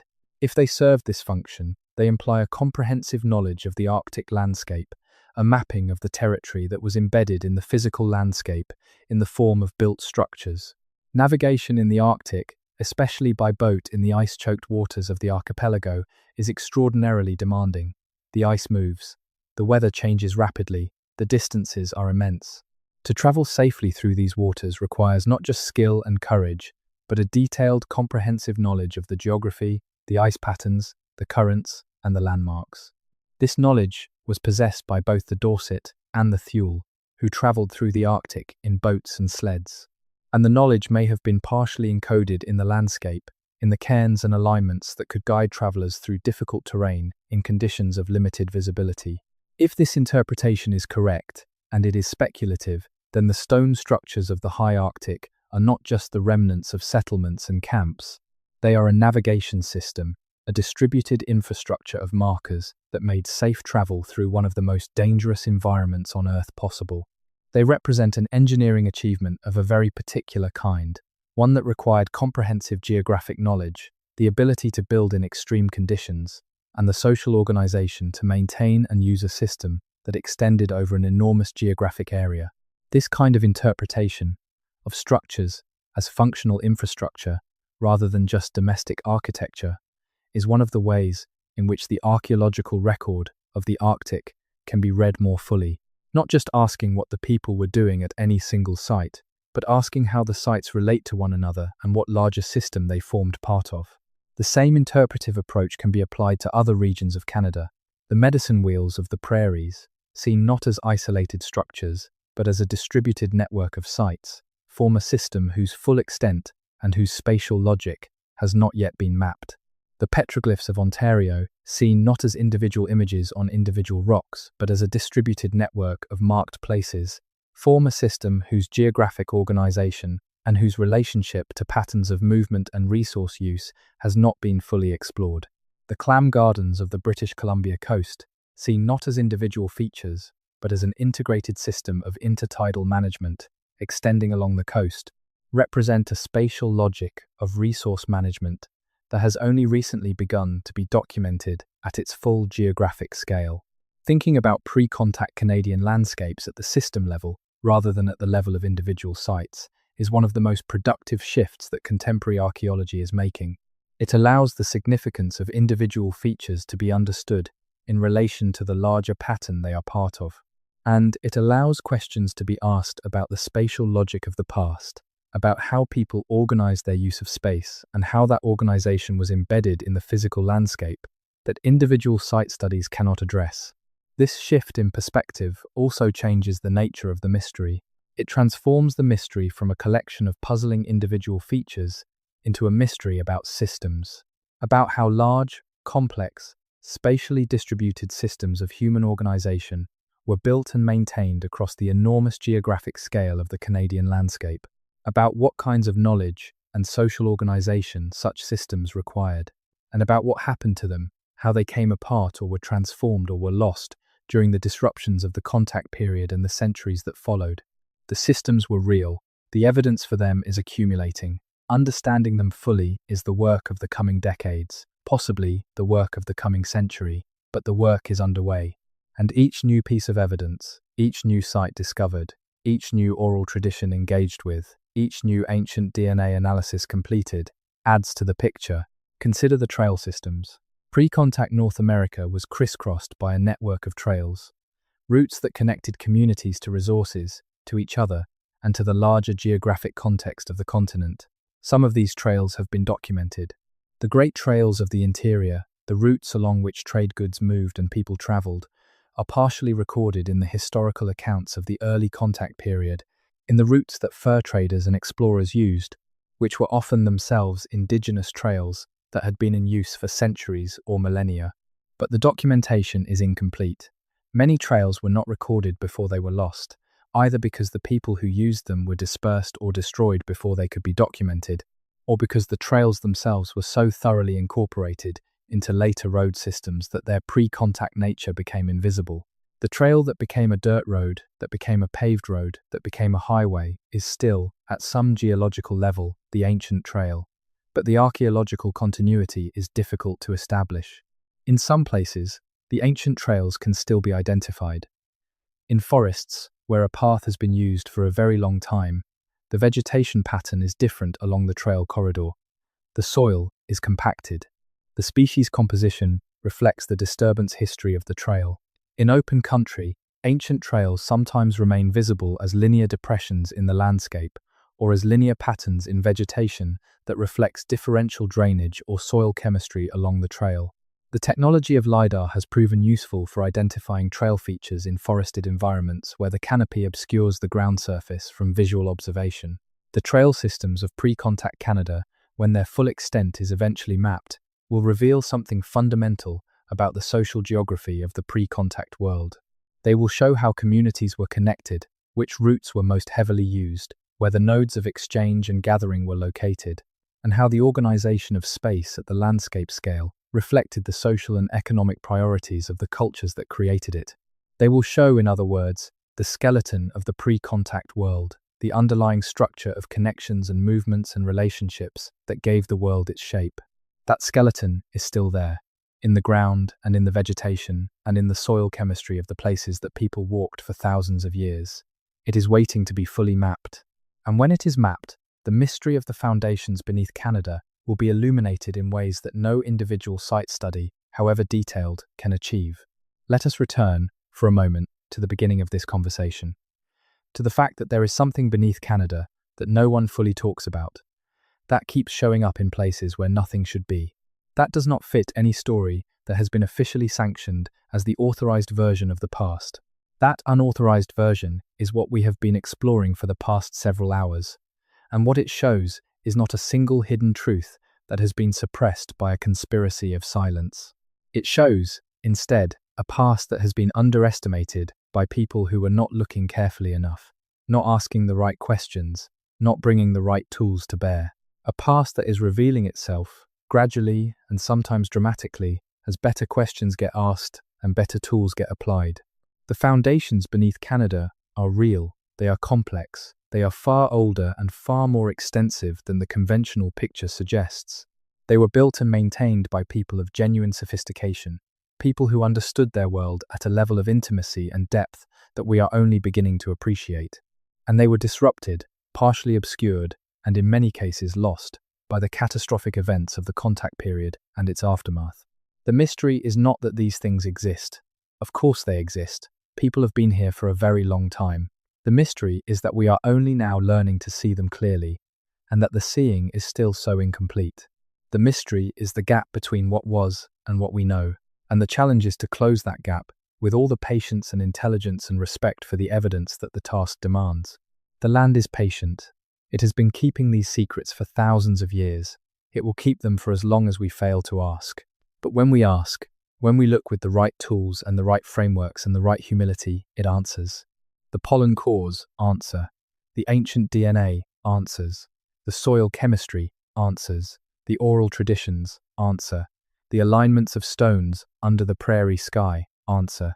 They all say the same thing in their different ways. We were here. We were complex. We were capable. We shaped this land, and this land shaped us. And the evidence of that mutual shaping is everywhere, for those with eyes to see it.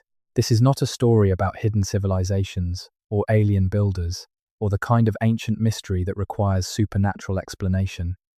It is a story about human beings doing what human beings do, living in a place, making sense of it, building the things they needed, maintaining what they built, remembering what needed to be remembered, teaching those who came after them.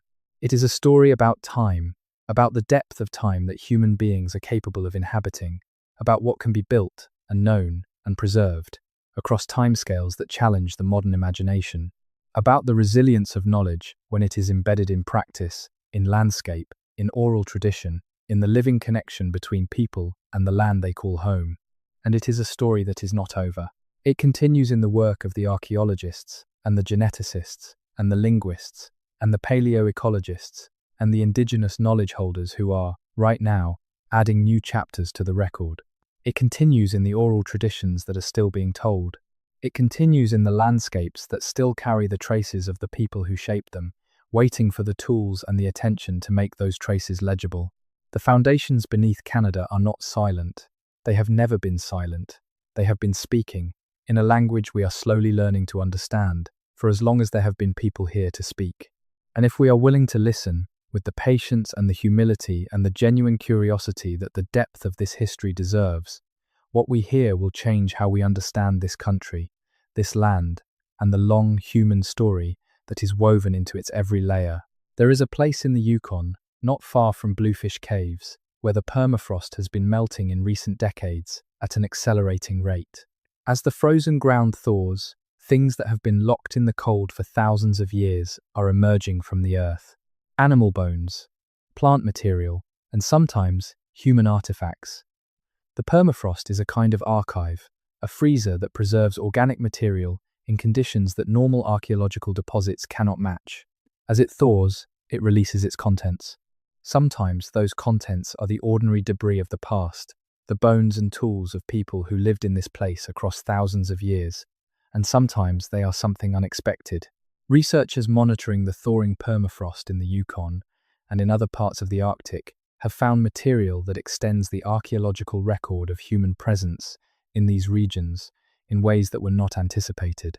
The organic material preserved in the permafrost, the plant fiber, and the worked bone and the occasional wooden artifact gives a much more complete picture of the material culture of the people who lived here than the stone-only record that normal preservation conditions produce.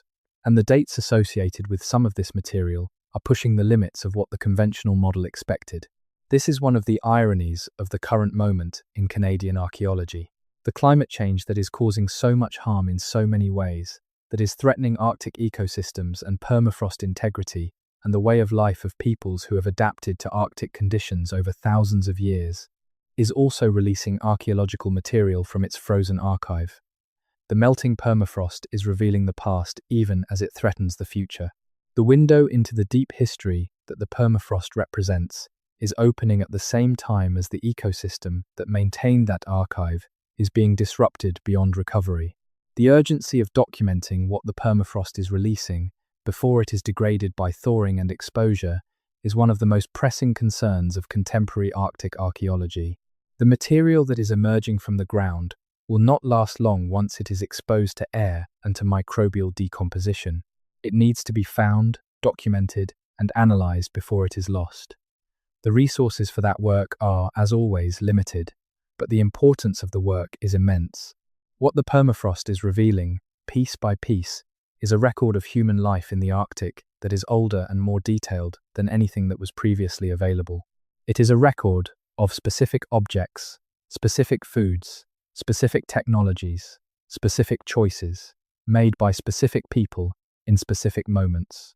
Not the aggregate record of archaeology, the statistical pattern of what was found where, but the particular record of individual artifacts, individual lives, individual moments in the long story of human presence in this place. That particularity is precious. It is what allows us to connect the deep past to the present in a way that the aggregate statistical record never quite achieves. When you hold a piece of worked bone from a site that is 15,000 years old, when you see the marks of the tool that shaped it and understand what it was made for and how it was used, the distance between the present and the past collapses. You are connected, in that moment, to a specific human being who made a specific object for a specific purpose in a specific place. The deep past becomes personal, and the mystery of the foundations beneath Canada becomes not just an intellectual puzzle, but a human story. A human story that is, ultimately, about the same things that all human stories are about finding a way to live in the world, about building the things needed and maintaining what is built, about keeping knowledge alive and passing it on, about the relationship between people and the land that sustains them, about the deep, resilient, creative capacity of human beings to make a home in even the most challenging of environments, and to fill that home with meaning.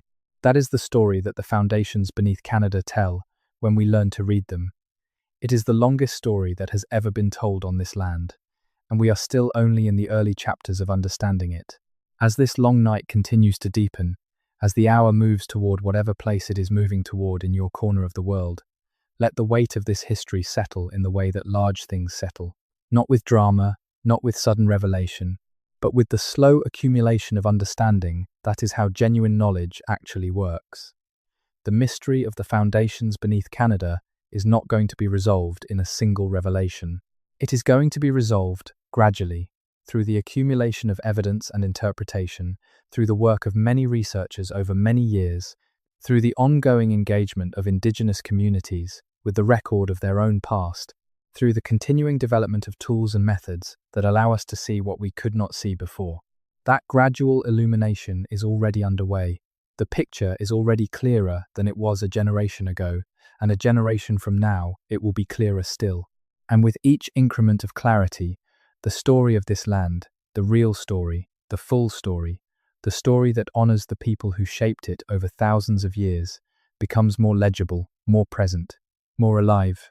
You are resting in a country, or in a world, that sits on foundations of extraordinary depth. The foundations are older than the nation, older than the colonial history that most accounts treat as the beginning, older than the contact period that disrupted and obscured so much of what came before. They go back to the edge of the last ice age, and possibly beyond. They were laid by people of intelligence and knowledge and cultural sophistication who understood their world in ways that we are still learning to appreciate. Those foundations are beneath you. Even if you are not in Canada, even if you are on the other side of the world, this history is part of the human story that connects all of us. The deep past of North America is part of the deep past of humanity.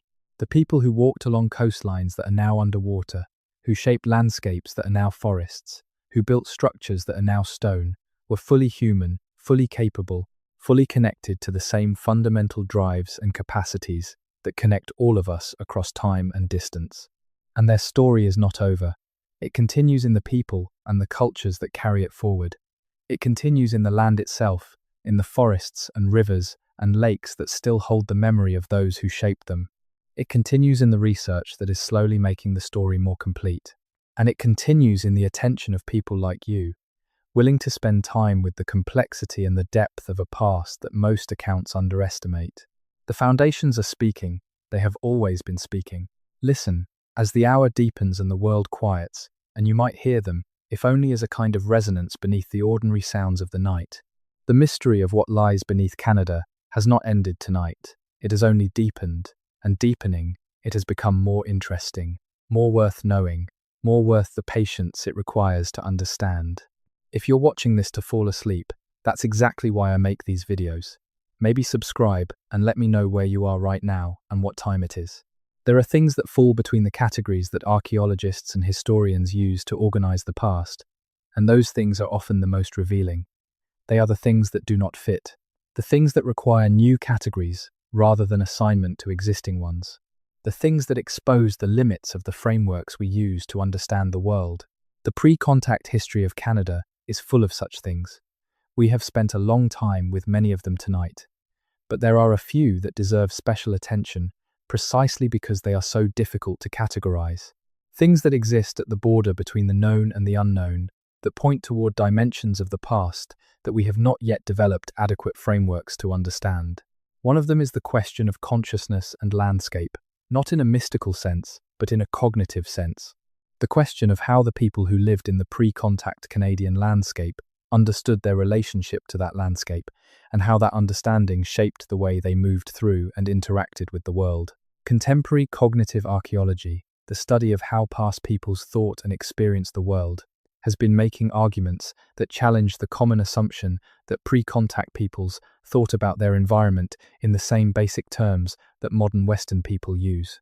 The idea that the landscape was understood as a collection of resources to be exploited or as a neutral backdrop against which human activity took place may not accurately represent how the land was experienced by people who had lived in it for thousands of years and whose entire cultural framework was organized around an intimate relationship with specific places.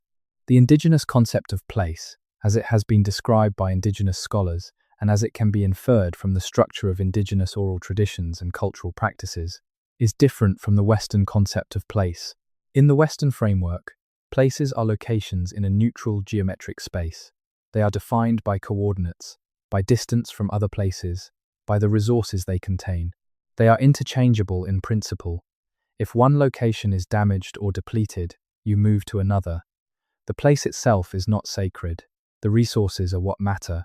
In many indigenous frameworks, places are not interchangeable. They are specific.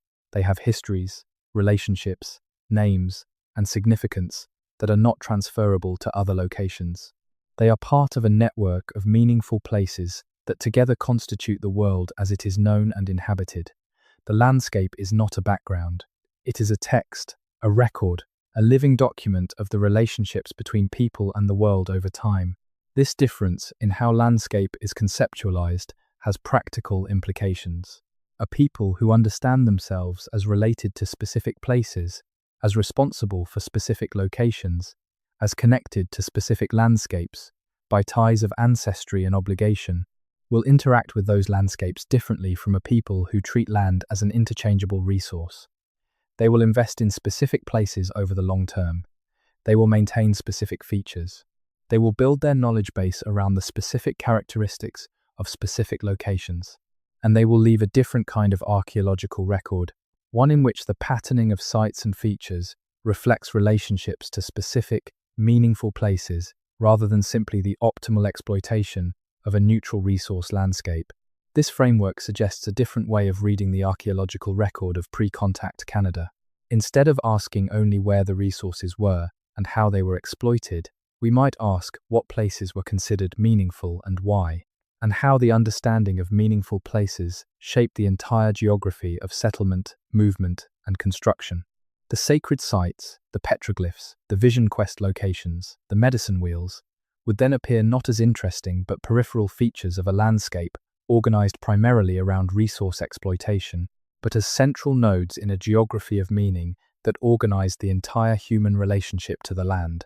This is not a trivial reframing. It changes the nature of the archaeological question, and therefore the nature of the archaeological investigation. It points attention toward things that have been overlooked, precisely because they do not fit the resource exploitation framework. It suggests that the mystery of the foundations beneath Canada is not only about what was built and where, but about what was meant, about the cultural logic that organized the pre-contact world in ways that are only partially visible in the material record. Understanding that cultural logic fully is probably beyond what archaeology alone can achieve. It requires the integration of archaeology with ethnography, with linguistics, with the study of oral traditions, with the insights of indigenous scholars and knowledge holders who have maintained connections to aspects of the pre-contact understanding of landscape that no amount of excavation can directly recover. That integration is happening, slowly, imperfectly, with all the complications that arise when different knowledge traditions meet and try to find ways to work together productively. But it is happening. And the results, when the integration works, illuminate aspects of the pre-contact past that neither approach alone could reach. The mystery of the foundations beneath Canada is, in the end, a mystery about knowledge, about what was known and how it was maintained, and what happened to it, and what remains. The physical foundations, the structures and earthworks and submerged sites and modified landscapes are the material expressions of that knowledge. They are the visible face of an invisible reality, the understanding that organized them, that determined where they were built and how and why. Recovering that understanding, even partially, even in outline, is the most ambitious goal of the archaeology of pre-contact Canada. It may not be fully achievable. Too much has been lost. Too many of the people who held the knowledge are gone. Too many of the traditions that transmitted it have been disrupted or silenced. But the attempt is worth making. The attempt honors the people who built these foundations and maintained these traditions over thousands of years. And the attempt, even when it is only partially successful, adds to the picture in ways that deepen our understanding of the human capacity for knowledge, memory, and meaning. We are, all of us, the descendants of people who maintain knowledge across time in conditions of great difficulty. The ancestors of every living person on Earth figured out how to survive in their environment, how to understand their world well enough to live in it across thousands of years of changing conditions. That achievement is the common heritage of humanity. The specific version of it that was accomplished in Canada by the peoples who shaped this landscape across 10,000 and more years of occupation is one expression of that common heritage. It is a particularly rich and a particularly long expression, shaped by the extraordinary diversity of environments across the second largest country on Earth. And it is an expression that we are only now beginning to appreciate in its full depth and complexity. The foundations are beneath us, the mystery is within them, and the story continues, accumulating layer by layer, season by season, discovery by discovery, in the patient ongoing archive that is the land itself. That land does not forget. It waits. And slowly, as we learn to ask better questions and to listen more carefully, it answers. The hour is late, the world is quiet, and somewhere beneath the ground, in the pollen of ancient lakes and the chemistry of old hearths, and the alignments of stones on prairie ridges, the deep history of Canada is still speaking, in a voice that has never entirely fallen silent, to anyone who is willing to hear it. If you're watching this to fall asleep, that's exactly why I make these videos. Maybe subscribe and let me know where you are right now and what time it is. But before the hour fully closes, let us spend a little more time with one of the most quietly compelling aspects of the story we have been tracing. The way that the mystery of the foundations beneath Canada is connected to the mystery of what it means to inhabit a place. To really inhabit it, not just to move through it, or to exploit it, or to claim ownership of it, but to know it, to understand it at the level of intimacy that comes only with generations of careful attention. The peoples who shaped the pre-contact Canadian landscape inhabited it in that deep sense. They knew it the way you know the face of a person you have loved for a long time. Not just the broad features, the mountains and the rivers and the forests, but the particular qualities, the microhabitats and the seasonal patterns and the subtle signals that indicate change coming or resources available or weather shifting. They knew the land the way the land knows itself, which is to say completely, because their knowledge had been accumulated over a period of time that corresponds, at the human scale, to geological time. That quality of knowing is something that modern people rarely experience in relation to land. We are, most of us, newcomers to the places where we live. Even those of us who have lived in the same place for many decades have a knowledge of that place that is shallow compared to the knowledge of a culture that has lived there for hundreds of generations. We know the surface. The pre-contact peoples of Canada knew the depth. What does it mean to know the depth? It means knowing not just what is here now, but what was here before, and the relationship between the two. It means knowing not just what can be taken from the land, but what the land can sustain, and the difference between them. It means knowing the signs that the land itself gives, the subtle indicators of health and change and abundance and scarcity that are visible to those who know how to look. This kind of knowing is not mystical, it is empirical. It is the product of careful observation across many generations, of the accumulation of data points into patterns, of the patterns into principles, and the principles into a body of knowledge that can guide action in a complex and changing environment. It is, in the deepest sense, science. Not the institutionalized, professionalized science of modern research laboratories, but the fundamental scientific activity of observing the world carefully, drawing conclusions from observation, and using those conclusions to act more effectively. The fact that this knowledge was embedded in cultural forms, in oral traditions and ceremonial practices and place names and stories, rather than in written texts and laboratory notebooks, does not make it less scientific. It makes it differently organized. And the challenge of recovering it, of reconstructing from the traces it left in the material record and in the living oral traditions, is a scientific challenge of the highest order. That challenge is what drives the best work that is currently being done on the pre-contact history of Canada. The researchers who are doing that work, combining the rigor of Western scientific methods with the depth of indigenous knowledge traditions, are producing an understanding of the past that is richer and more accurate than either approach alone could achieve. They are recovering, piece by piece, an understanding of how this land was inhabited across thousands of years. And in doing so, they are adding to the human store of knowledge about how to live in a place sustainably, with the care and the intimacy and the long-term perspective that sustained habitation requires. That knowledge is not just historical, it is relevant, possibly urgently relevant. In a time when the long-term sustainability of human habitation on this planet is genuinely in question, the accumulated wisdom of cultures that sustain themselves in specific environments for thousands of years has something to offer, not as a simple blueprint, not as a set of specific practices to be lifted from their cultural context and applied wholesale to different circumstances, but as evidence that long-term sustainable inhabitation is possible, that it has been done, that the knowledge of how to do it, imperfect and partial and fragmentary as it now is still available to those who seek it. The foundations beneath Canada are, among other things, evidence of that possibility.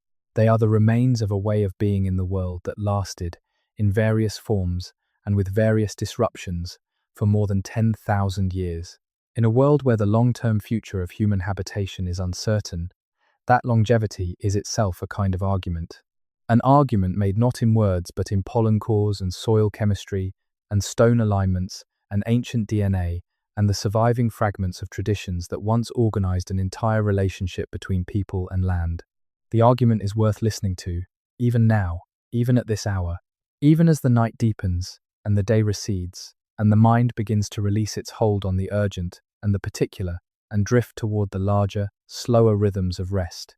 Beneath you, wherever you are, there is a depth of history that most accounts do not acknowledge. That history is not finished. It continues in the ongoing work of understanding it, and in the ongoing life of the people and cultures that carry it forward. The mystery of the foundations is not a closed case. It is an open question, becoming more answerable year by year, discovery by discovery, conversation by conversation, between those who hold pieces of the record and those who are learning to read them. That openness is not a failure. It is an invitation to curiosity, to attention, to the kind of long-term interest in the deep past that the depth of the past demands. The foundations are patient, the mystery is patient, and the understanding, when it comes to those who are willing to give it the time and the attention it requires. Tonight, that time is almost up. The hour has its own demands, but the mystery remains, as it always does, just beneath the surface, just beneath the ordinary world of the present, speaking in a voice that never entirely falls silent to anyone who knows how to listen for it. Rest well. The foundations will be here when the morning comes. They have been here for a very long time, and they will be here still when the next question is asked, and the next discovery is made, and the next piece of the picture falls into place. The story of Canada's deep past is not over. It is not even close to over. It is just beginning to be understood. And that beginning, fragile and incomplete as it is one of the most remarkable things happening in the world of human knowledge right now. Pay attention to it. It will surprise you. It already has. The foundations speak, and the language, slowly, is becoming audible. In the end, the most honest thing that can be said about the mysterious foundations beneath Canada is this: they are not fully mysterious. They are partially known and partially unknown, and the boundary between what is known and what is not is moving, slowly, in the direction of knowing. Every decade, the known portion expands. The unknown portion contracts. The expansion is not dramatic. It does not come in sudden revelations. It comes in small increments, in careful publications and painstaking analyses, and the slow accumulation of evidence from sites that were found last year and sites that were found 30 years ago and are only now being fully understood. The mystery is real, but it is not permanent. It is the mystery of a past that has not yet been fully investigated, not the mystery of a past that is fundamentally unknowable. And that is an important distinction.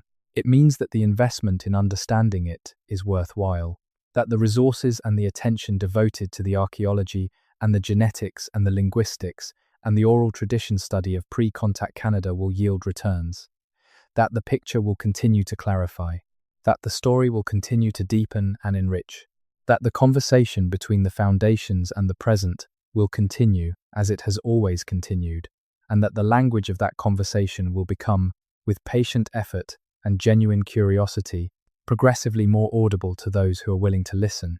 There is a particular quality to the darkness just before the first suggestion of dawn. It is the deepest darkness, the darkness that comes after the eyes have fully adjusted and the mind has released its attachment to the visible world. In that darkness, in the silence that deepens in the last hours before the birds begin, the distance between the present and the past contracts. The 10,000 years of human presence on this land feel less like history and more like continuity, like a conversation that has been going on for a very long time and has not yet reached its end.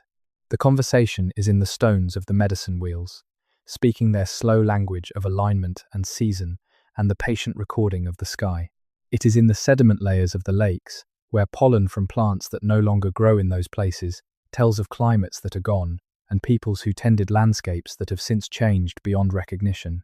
It is in the DNA of the ancient ones, extracted from bones that lay in the ground for thousands of years and now speak, in the molecular language of inheritance, about journeys taken and peoples met and choices made so long ago that no other record of them remains. The conversation is also in the living traditions, in the languages that are still spoken, carrying within their grammars and their vocabularies and their ways of organizing the world's structures of understanding that go back further than any written text. In the ceremonies that are still practiced, encoding knowledge that was maintained through the most difficult periods, and that carries forward into the present.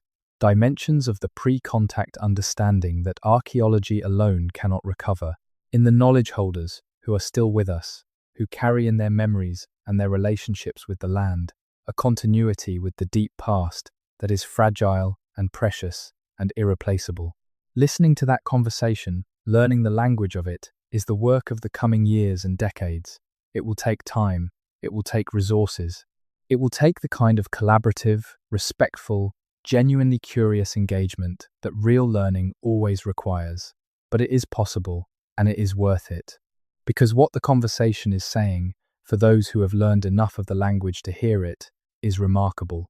It is saying that this land has a history that is longer and richer and more layered than most people know, that the people who shaped it were sophisticated and knowledgeable and connected across vast distances in ways that challenge every simple story about the pre-contact past, and that the traces they left, in the ground and in the water and in the sky and in the living traditions, are still there, still speaking, still waiting for the attention that the depth of the history demands. Pay attention. The foundations beneath Canada are speaking, and the mystery, slowly, is becoming a story. A very long, very human, very remarkable story.